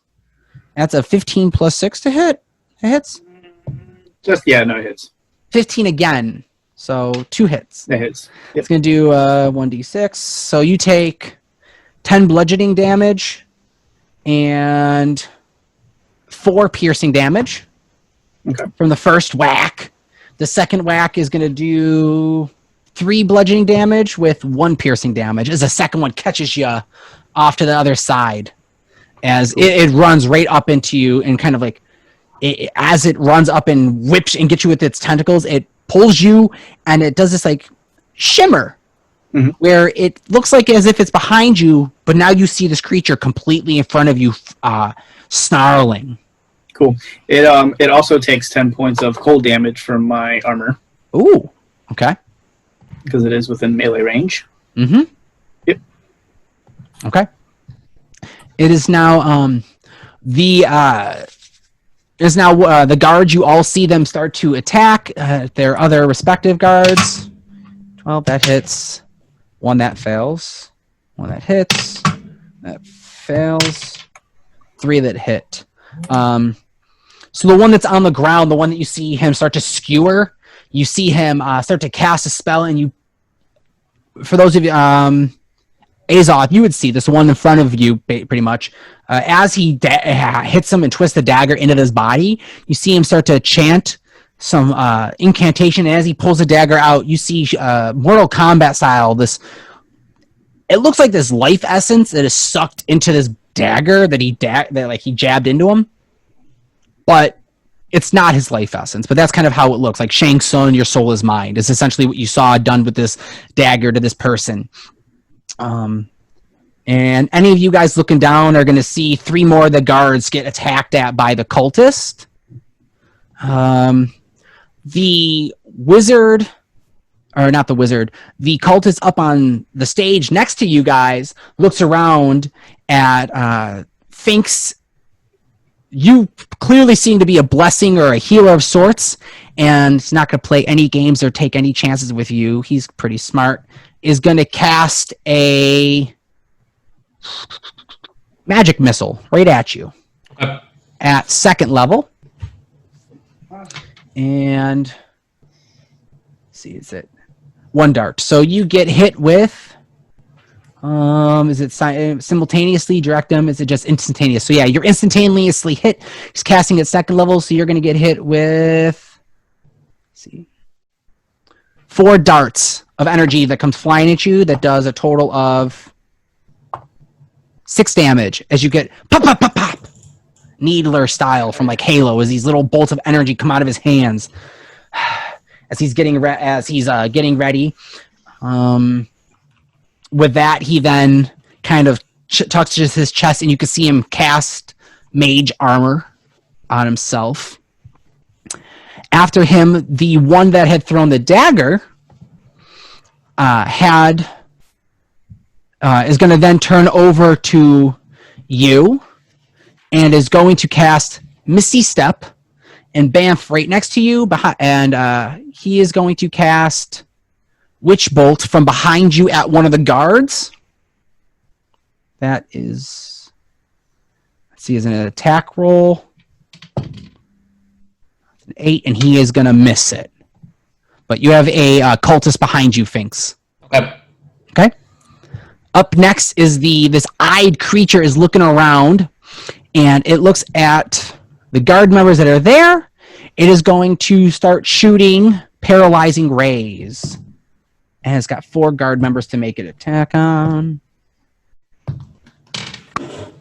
You see one of the guard members, the one actually in the back of the crowd, book it, scared, just runs away, throwing down his sword, trying to chant. You can even Azoth. You see him trying to shout and trying to chant incantations as he is scared and he is running as no magic's happening. Finks, you're up. Okay, so I got a guy behind me, a guy in front of me casting spells. Is the cultist who's behind me, since he's shooting at a guard, is he kind of not paying attention to me?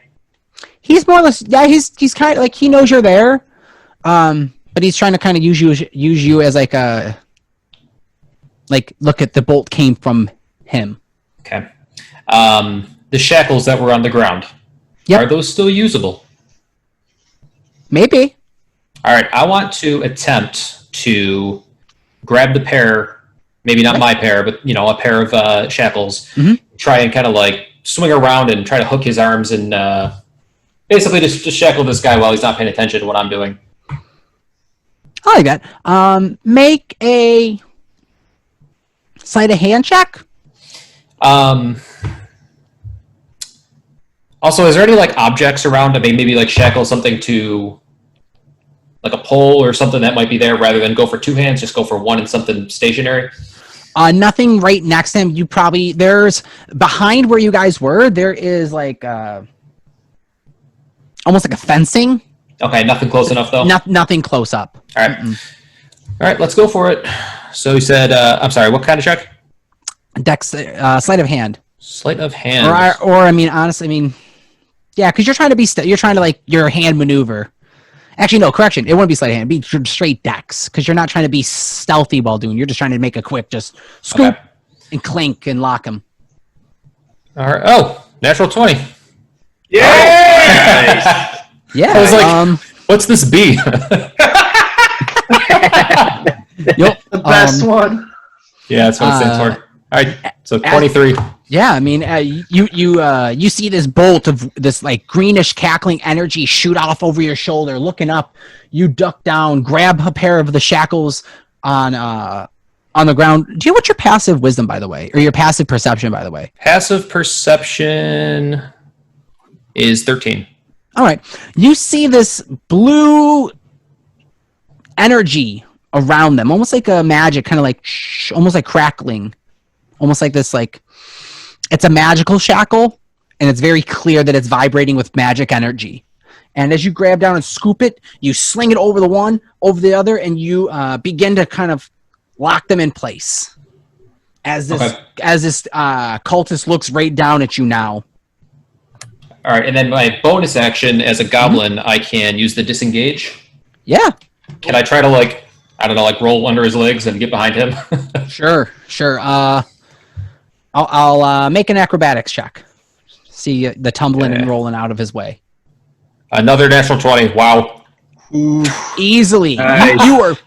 You disengage, popped up, and you are out of his sight. You're behind him. Cool. All right. Remus, you're up next.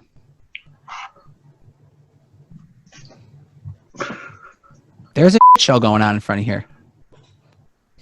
Yeah. Are there stairs to this platform? There are stairs off to the right. I'm gonna bonus action disengage. Okay. And just try and walk as nonchalantly as like possible down the stairs and just avoiding everyone. Like I'm tiptoeing or like weaving around people like fighting and stabbing each other. And I'm just like, I'm not here right now. Make a deception check. Just for the general crowd to be like, wait, what's going on? Everyone's running in a panic. You're not panicking, so 19. They're not concerned by you right now. You got about 15 more feet of movement if you want. How would I remember how we were brought into town? Yeah, I mean, you could see you know the pathway. It'd take a little bit of time to try and book it and run. It's about probably like a 15-minute jog, sprint. Okay. It takes some time to probably get around and weave around people running and screaming a commotion. Yeah. And that is, correct me if I'm wrong, that's like north? It'd be In a general direction sense? in the southern direction you'd be wanting to run. Howard ran in the northern direction. Classic.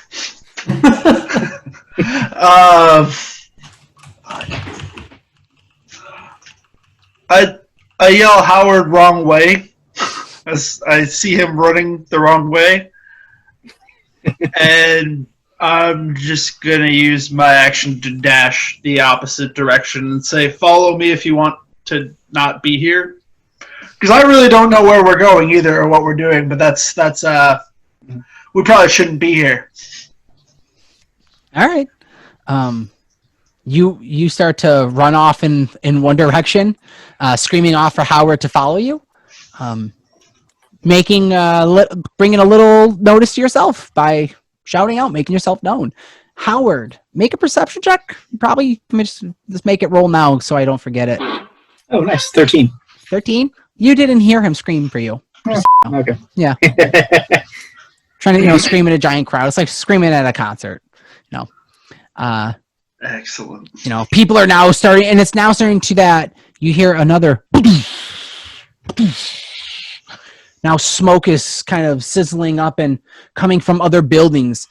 Remus, as you are running away, you can see now, kind of glancing around, there are these giant 3 towers throughout the city you see that have now smoke coming from them.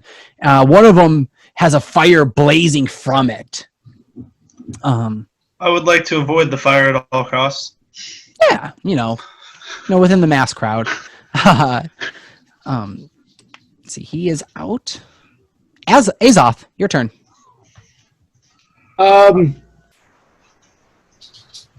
I've seen enough, and I want to head towards the goblin.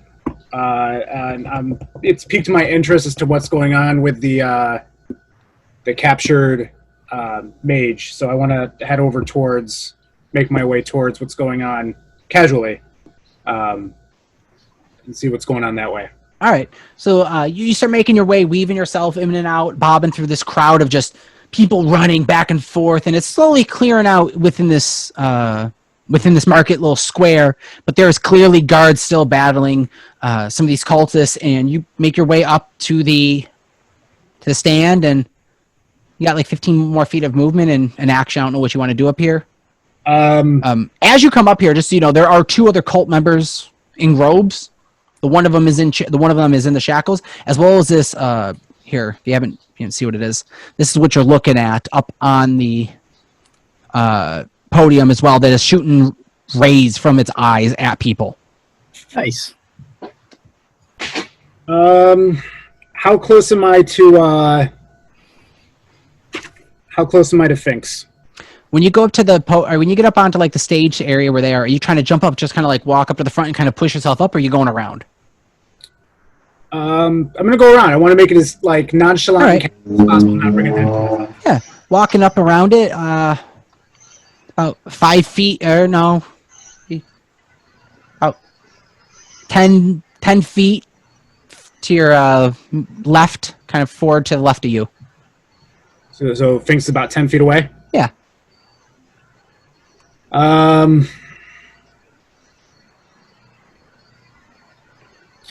I try to get his attention to get him to come towards the way in which Howard was going, to go north. To get him off the stage and head away from the gate. So Okay. like just kind of like motion in his general direction to come this way. All right, thinks you see it happen. Okay. All right. Howard, is there anything else you want to do with your turn?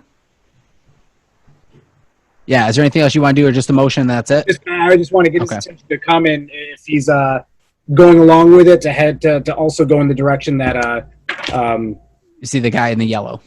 yeah. Okay. All right. Easy enough. The message is conveyed. Howard, your turn up. You have this panther-like creature behind you, kind of clawing at you, and I'm going to continue running if I can, but like do a quick little spin, turn around, and cast Flare right in front of his face. Okay. What does he have to do?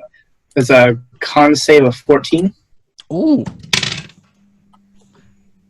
This Constitution save is not brought to you by Chessex Dice, but we would like it to be. And that is a 13. Nice. So what happens? He fails, he becomes dazzled for 1 minute, gives him disadvantage on all attack rolls. And I will continue running towards the building in front of me as quickly as I can. All right, so just you are running out of its area right now, so it's going to make a reaction attack at you. That's okay, disadvantage. Yep. Ooh, 7 plus 6 is a 13. That just hits. That's why AC is 13. Oh, sorry, man.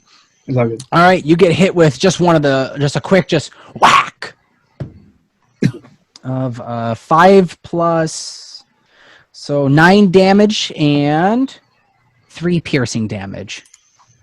Oh, okay. All right. Is that it? Yeah, you said no, hold on, 9 and 3? Yeah. Okay.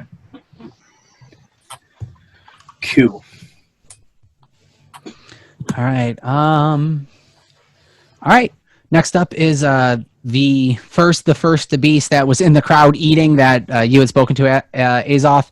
You see it look around at another guard and leaps after it, whacking it with his tentacles. Let's see, make an attack. That hits. That hits. You see the guard in see, there's one right there. The other guard up that was off to the left of the stage area in front of it is killed as well, but this time being mauled by this creature.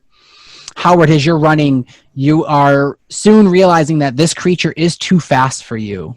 You are not able to get away as it has a speed of 40 feet. As it runs up to kind of same thing, spins around in front of you, shimmering around and kind of little off out of your kind of like out of your focus. As it's going to make another 2 lashing attacks at you. First one's a natural 1. Oh wait, with disadvantage. Yeah, first attack was a natural 1. The next 2, 3. So 3 plus 7. Yeah, both of them don't hit. Sweet. Yep. Next turn goes to the wizard that had shot the fireball. It's going to look... Oh, no, this is the wizard in chains. This one is in chains. It is going to look over turn around at you, Finks, and it's now going to look at this floating-eyed creature. Then it's going to shout in some language that you don't understand. And you see this eye just kind of look over into your direction. Okay. Not good. Yep. Is he in between me and the eyeball? No, he is not. The eyeball was off to his left. No, off to his right. Okay. So this thing is in front to the right of you. See who is next after him. See this one. See the guards make their attacks. 3 of them. Okay. You see 2 of the cult members get slashed down with by the guards as they are still trying. They've given up. They're attempting to cast magic and they're giving up on it. And they're just with fury for their city. They're swinging over. You hear again as they're going, "Call for reinforcements! Guard the High Citadel! Get the High Council to safety!" They're shouting out orders, and people are running around still just screaming. And this area is now kind of cleared out with these panther creatures now being summoned again. You see 1 or 2 more of them off in the distance kind of starting to make their way, lurking out amongst the crowds. You see the other... So there's 2 cult members up on the stage. The one that you got locked up. The other one takes out a dagger and looks around and throws it into the sky. And you hear a at that one, he is going to see his intelligence. That's his attack. What can he do as a bonus action? He's going to come over to the one that is locked up, and he's going to start He's going to start trying to pull off and undo the shackles on it and cast something. He's going to begin casting a spell. That's what he'll do. And then you see this eye turn around at you, Finks. It is. Let's see, eye rays. It is going to shoot 2 rays of light at you. I need you to make a wisdom saving throw, please. Okay. 8 plus 5 is 13. Ooh, you just save. As you start to be start to try and make thought processes and patterns as you feel, what should I do? Never mind. When you faded away, the next ray is going to hit you, and I need you to make a second Constitution save, please. That one is a 6 plus 3 is 9. All right. So as you're thinking about what to do, you go, I'm going to run. And you feel your body go, tighten up. And you don't want to move because you were scared. You're paralyzed for 1 minute. Okay. So paralyzed is basically you are incapacitated as you are like frozen solid standing up. You cannot move or speak. You automatically fail any strength or dex saves. Attack rolls against you have advantage, and any creature that hits you with a critical attack, or any creature or any attack that hits you is a critical attack within 5 feet of you. So okay. That's what it is. Let's see who's next. Finks, it is your turn. You can't do nothing for your turn, but you can repeat the saving throw at the end of it. So make a saving throw for Constitution. All right, rolling. Oh, that's worse than the last one. 5. All right. You are still kind of paralyzed with fear. Can I collapse? Or I just kind of like frozen, like scared? You are frozen. Okay. You are frozen. Okay. And Remus, your turn. You are... Yeah. I'm running in the opposite direction. Mm-hmm. I'll turn and look back to see if Howard noticed. Howard's nowhere to be found. He is far. He's off in the other direction. Maybe you see a light bit of sparking magic, and maybe that's him, but you don't know. I really don't want to be here. I know. I'm sorry. No, you're fine. It's like Remus is a I don't think I can do magic. Like in my head, it's just like a weird physical thing that I can do, and I don't belong in this town. It doesn't add up for me to be here as a normal person, so it would be suspicious to be here.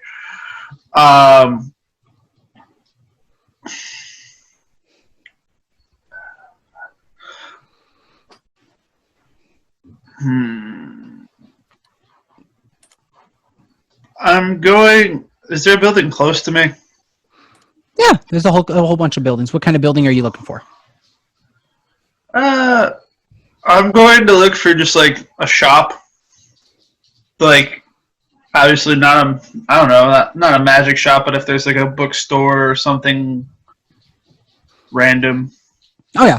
As you're running away from this market, you see off as you're looking around scanning, there's a tower in front of you. So if you're looking at the map, it's the tower directly in front of the gates to the left. If you were to look at the one I sent you, you're looking at this tower as its smoke is billowing off of it as there's an explosion from the one wall, and kind of clearing around.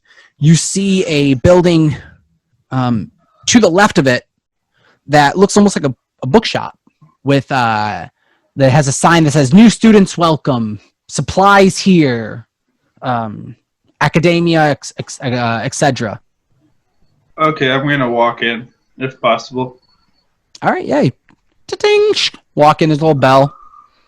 Is there anyone there? It's out. Okay. It looks like that that people are, if they're there, they're hiding or they fled. I'm going to turn, close the door, and use Kevin the key knife to lock it. Got it. Turn around. Locked. Door is locked. Are there like... What does the shop front window look like? Can you describe it to me? It's just books. The front window? Yeah, like I want to know if I can like sit near the display or like if I can pose. Like I'm picturing there's just like books, and I want to bring out like a stool, and Remus is just reading a book on the stool to like pretend he's a mannequin while scanning what's going on outside. Yeah, I mean, the windows look have a tint of blue to them. So Okay. looking out, it's a little bit fuzzy. Not so much less like frosted like a glass, Yeah. but you know, a little bit fuzzy. So you can't like kind of peering eye and see everything that's happening in. You get a gist of figures kind of running by and running out, and what's actually in there is like a cage of almost like a stuffed owl that every 10 minutes you hear.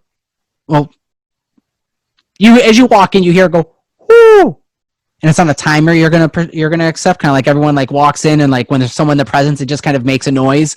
And there are some stacks of books and some inks and quills and you know like basic like a display setup for like a back to school setting. Gotcha. And easy enough, you could pull up a little stool and sit there. You do see a little gnome behind the counter huddling as you pull his stool out. Oh, I have. Hello, sir. Don't hurt me. I have no idea what's going on. I'm going to try and keep us safe by keeping watch at the window. You stay here, and we'll be okay, I hope. Oh, okay. I'm Remus. This eye isn't real. And I just walk away. Okay. He's too spray. He's startled in the moment. He doesn't know what to say. Okay. Are there any other entrances? That's all you get out of him in the moment. Okay. Is that we can pull up to the top of the round as Azoth. Okay. With question, so with Finks being paralyzed at this point, if I've recognized that that's happened, is he able to be physically moved by somebody else? Would I be able to lift this goblin and carry him? I'm very light. Yeah. Okay. Being familiar, you could see that you could pick him up and run. So what I'd like to do, seeing everything that's going on, I would like to cast Fog Cloud. Okay. Where you want to cast Fog Cloud?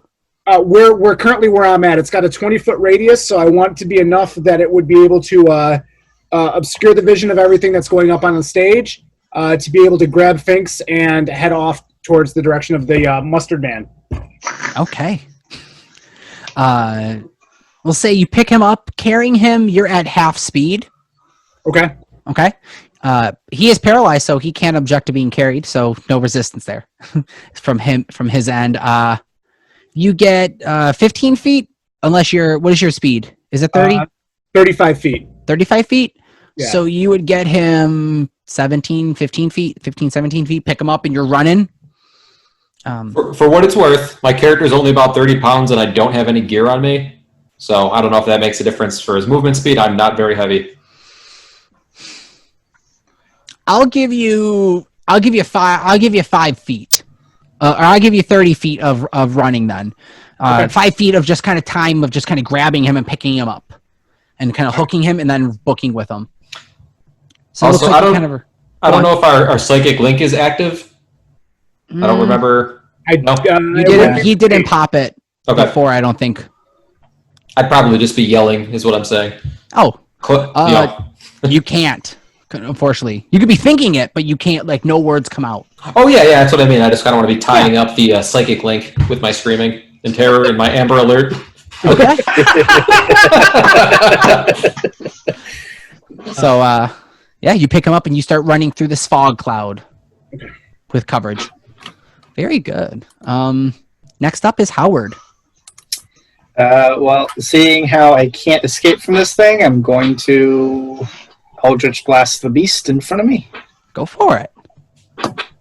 That is 13. 13. 13 hits. Nice. All right. Where is my 10? Ooh, 7 points of damage. All right, 7 points of damage. As this beast is now engaging with you, its tentacles, it's shimmering back and forth. Oh, by the way, sorry. Almost positive, but it has a shifter effect. Displacement. Let's see. All right. Moving forward. All right. So you broke off its displacement effect, I'll say, because I didn't have you roll with disadvantage at first. I'll roll with it.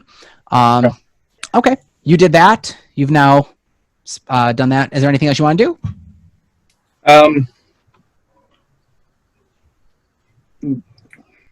Can I bonus action something out of my bag or no? I'll let you bonus action pulling something out of the bag.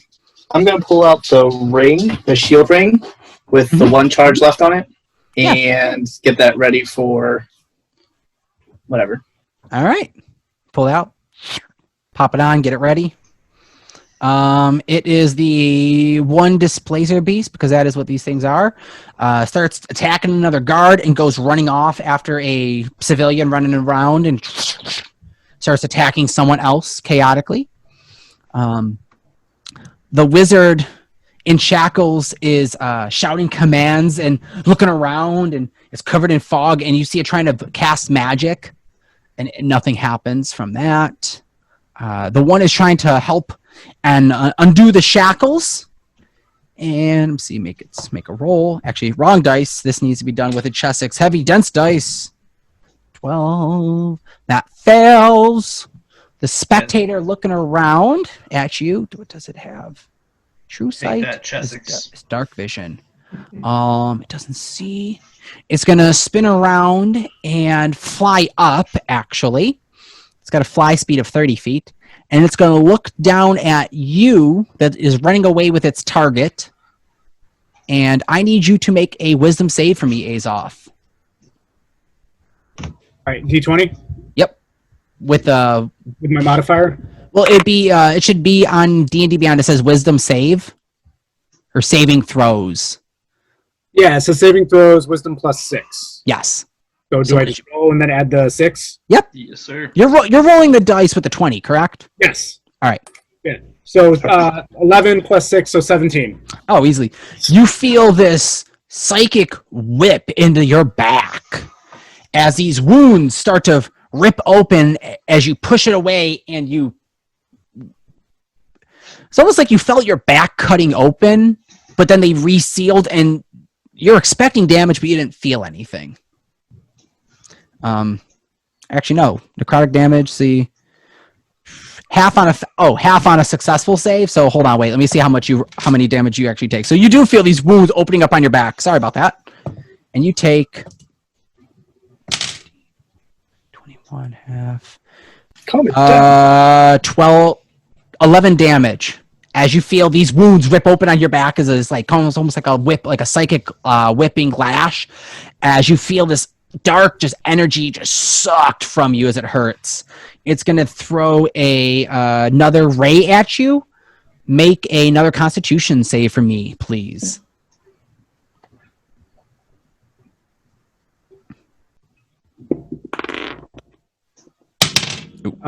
15. 15. All right, this one again saves. And you start to feel frightened, your back feeling like it was ripped open. You're getting a little scared, but this confidence and training takes over, and you know what you have to do, and you need to get out of this situation. And you start running forward still, not frightened. Finks, it is your turn. You're being carried. End of your turn. Make a saving throw. Constitution? Or, is right. it? Constitution saving throw. I roll a 8 plus 3, 11. You're Still frozen. You have. It's gonna be a long 10 minutes. Yep. Wait, no, is it? No, it's only 1 minute. 1 minute. 1 minute. Okay. 1 minute. You have another 10 rounds. Yeah, you have another 7 rounds. 6 rounds left. I'm paying for those 220s. Remus, your turn. You're sitting in this. You're sitting in this front. The bookstore front window. Just kind of mannequinning it. Yeah. What seems to be going on? Are the guards pretty much flushed out now, and these ciphers are kind of doing their deal, or? You start seeing more guards starting to patrol the street. Start looking around. You start seeing some of like 1 or 2 random red or black cloaked figures running from other side streets and alleyways that you weren't aware of. It sounds like this was kind of this wasn't a centralized, localized attack. This was a planned, premeditated event. So it's kind of like the streets are starting to kind of be run through with some cult members. You're seeing guards run through. From what you can see, from where that like whole spectacle on stage happened, it's not so much there, but now all the streets now have like guards kind of patrolling, and some of them are engaging in combat. But the city watch is now alerted.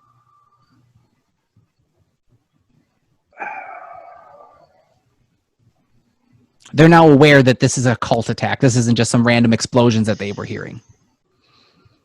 What you want to do? I'm gonna. I feel like I'm just going to spend the next 6 seconds talking to this old man and finding out what his name is.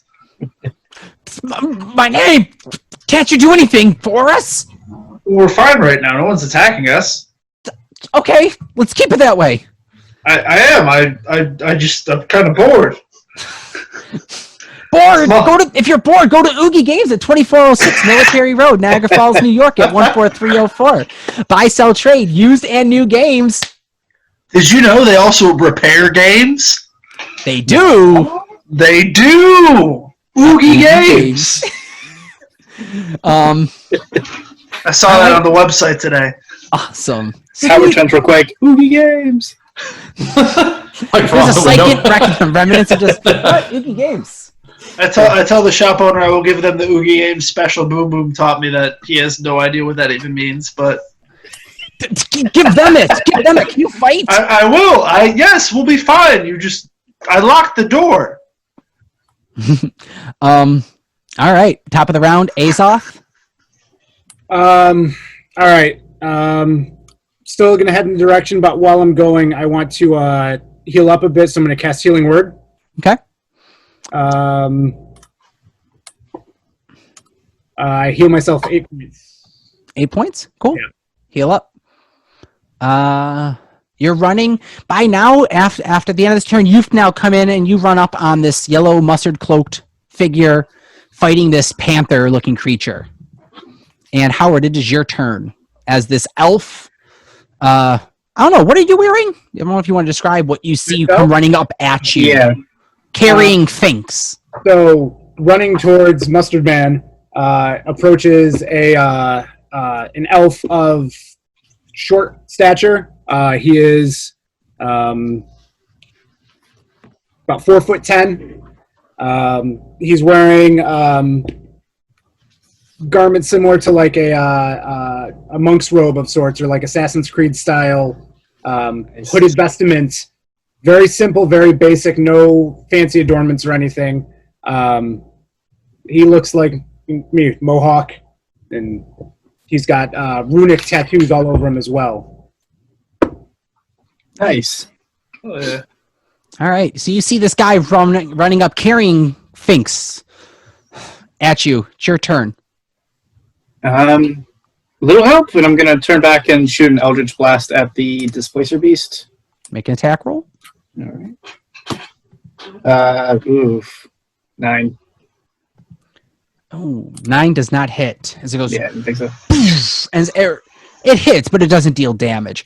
As this blast of, you see this, now being in front of it, what you see is this yellow cloaked, kind of like how he is described, puts his hand out, and this big book in his one arm kind of appears as he shoots and unleashes this arcane yellow energy that almost looks like it's slimy and sludgy, kind of shoots off of his hand. And as he does, you notice these like archaic, not runes, but some language that you're something you don't recognize kind of shoot a shimmer off of his hand, almost like when Doctor Strange does the time magic and you see like these like sigils pop up. Geometric sigils, basically. Yeah, like geometric sigils with, as he launches a blast at this beast. And it hits it right in its chest, and it just as the two tentacles come up and kind of get ready for a next attack. Which we go right to. It is this creature now going to make 2 more final lashes at you. It is going to make its attack rolls. 16 plus 6. No, 16 plus 5 hits. Then That hits. 12 plus anything hits, too. Shield on that one. So that little shield ring. Okay. 12 plus 5, you said? Yes, 12 plus 5. Okay, perfect. Yeah, so it'll miss. Oh, nice. So, wait, does it? Yeah, because mine's 13, and then shield grants me plus 5. That is true, doesn't it? Yeah. Right? You're not just bullshitting me right on spells. Yeah, I was just looking that up. It's Okay. plus 5 to my AC with the shield. All right, I'll trust you on the shield. I'll trust that. I don't want to look up. I trust you. You try to haggle me on money, but I feel like spellcraft. Yeah, It's true. It is true. It's true. The second slash misses. So first one comes down and hits. You get whacked with. Ooh. So that's supposed to be a 1. That is 1 plus. Displace your beast. Let's see, 1 plus 4, so 5 points of bludgeoning damage, and 5 points of piercing damage as these claws rink into you. Okay. Okay. It is now the wizard, the 2 wizards that are trying to work on the shackles. You see them. Actually, no, they're within fog, so it's their turn. Yep, that's that.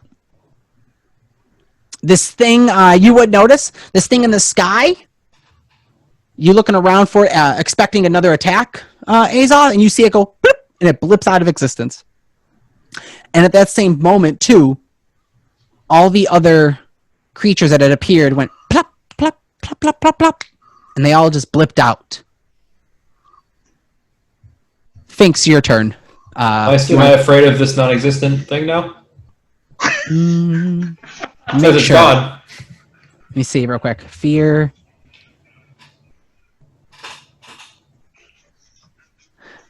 I'll say no. I'll say no. You're not afraid of it anymore. All right, we did it. You're able to move, and down. there is now a quietness that has overtaken the square. You still hear people screaming and shouting farther out amongst down streets and alleyways. And you do still see some cloaked, robed, like hooded figures that are fighting guards and they're grabbing people now, seeing that 2 of the other members have fled. And you see them as they grab people, they're bamfing out and teleporting away. We're going to pick up there next week, guys. What? What is the bookkeeper's name? I want to finish up there. So yeah, we're going to pick up there. And we'll see what happens up in the aftermath of this battle. We'll let our party kind of reconvene and see what happens within this aftermath of this chaos. We'll pick up there, guys. I was your Dungeon Master, Anthony. Thank you so much for running along with us. Welcome to our new players, Mark and Tony playing Azoth. Where's his name? Azoth Frostwind, as well as Finks. Thanks so much for joining our party. You guys have healers! I am so excited! You guys have healers. I'm so excited. Perfect, because I need him. And we're going to pick up to that healing just in about 7 days, I think. Mark, Azoth, let the good people know where to find you. Where are you at? I am. What's your address? It's not your address. I'm just kidding, dude. He's in that little square. I see him. I'm on Instagram. I actually designed the banner for the network via tvpradionetwork.com. Oh my gosh, I didn't mention it. Yes, guys, Mark's the one that did our kick logo. I am so sorry. I remembered. You can find me on Instagram at the.mark.716. I take pictures of cool stuff and I do art and yeah. Hey guys, head him up for a commission. He does some great work. We like it. Another new player, Tony. Let everyone know where they can find Finks. What are you doing? What's up? Honestly, I wasn't prepared for the where we can find you, so I had to look at my Instagram handle real quick. You can find my Instagram at tbarafato. You can figure that spelling out. I'll let Anthony post it somewhere, I'm sure, in some notes. Yeah, that's where you can find me. I don't do too much on social media right now. So Sweet. Remus and Howard. Remus, go next. I don't know why I said both of you. I just first off, I want just a little splash graphic of the spelling of Barafano when Tony says that. make sure it's wrong. 4 different writings. The phone, SpaghettiOs. Yes. I'm Ricky Coates. You can find me at Rick Coates on Instagram, Twitter, all that fun stuff. I'm here playing Remus, the Soul Knife Rogue on Podcasters. I'm apparently going to befriend some elderly bookkeeper, bookhouse gentleman. Hopefully, he's my best friend. I don't know. Maybe he'll have a pet for me to steal or take from him, and I will be full. Take it away, Howard. I am Howard Phillips. My name is Daniel Chavez, playing Howard Phillips. You can find me on where am I at? Instagram and Facebook, Ratfink Arts, RATPHINC Arts. I like to doodle. Check it out. Check out the network, bicvp-radio.com. Back to you, Anthony. Yeah. Also, real quick, if you guys haven't seen it yet, me and Danny did start up the regular D&D talks for podcasters, coined by Chris Chavez as Roll for Wisdom, and I was like, oh, it's really good. So. Yeah, we started this. Yeah. We started this now, so it's gonna be coming. If you haven't seen it yet, if you haven't tuned in yet, me and Danny do a Roll for Wisdom, just some general D&D talk. If anyone wants to talk D&D with us, join the conversations. Yeah, maybe you got questions. Yeah, ask Anthony and Danny. Yes, and I'm throwing this out there. We are don't ask me. We are not. We are not professionals at this. This is all a matter of our opinion, so don't at us. Don't at us. Yep. The comments will get savage. Yes, they will. But all right, guys. So there it is. There you guys have it. Thank you so much for tuning in and checking us out. Support the stream. Head on over to the YouTube if you aren't watching it on that, and click like, follow, subscribe. Below we have links. Check out everyone's merch wherever you can find them at. Grab a T-shirt. Support the stream. Support us. Let us know what's up, and see you guys next week.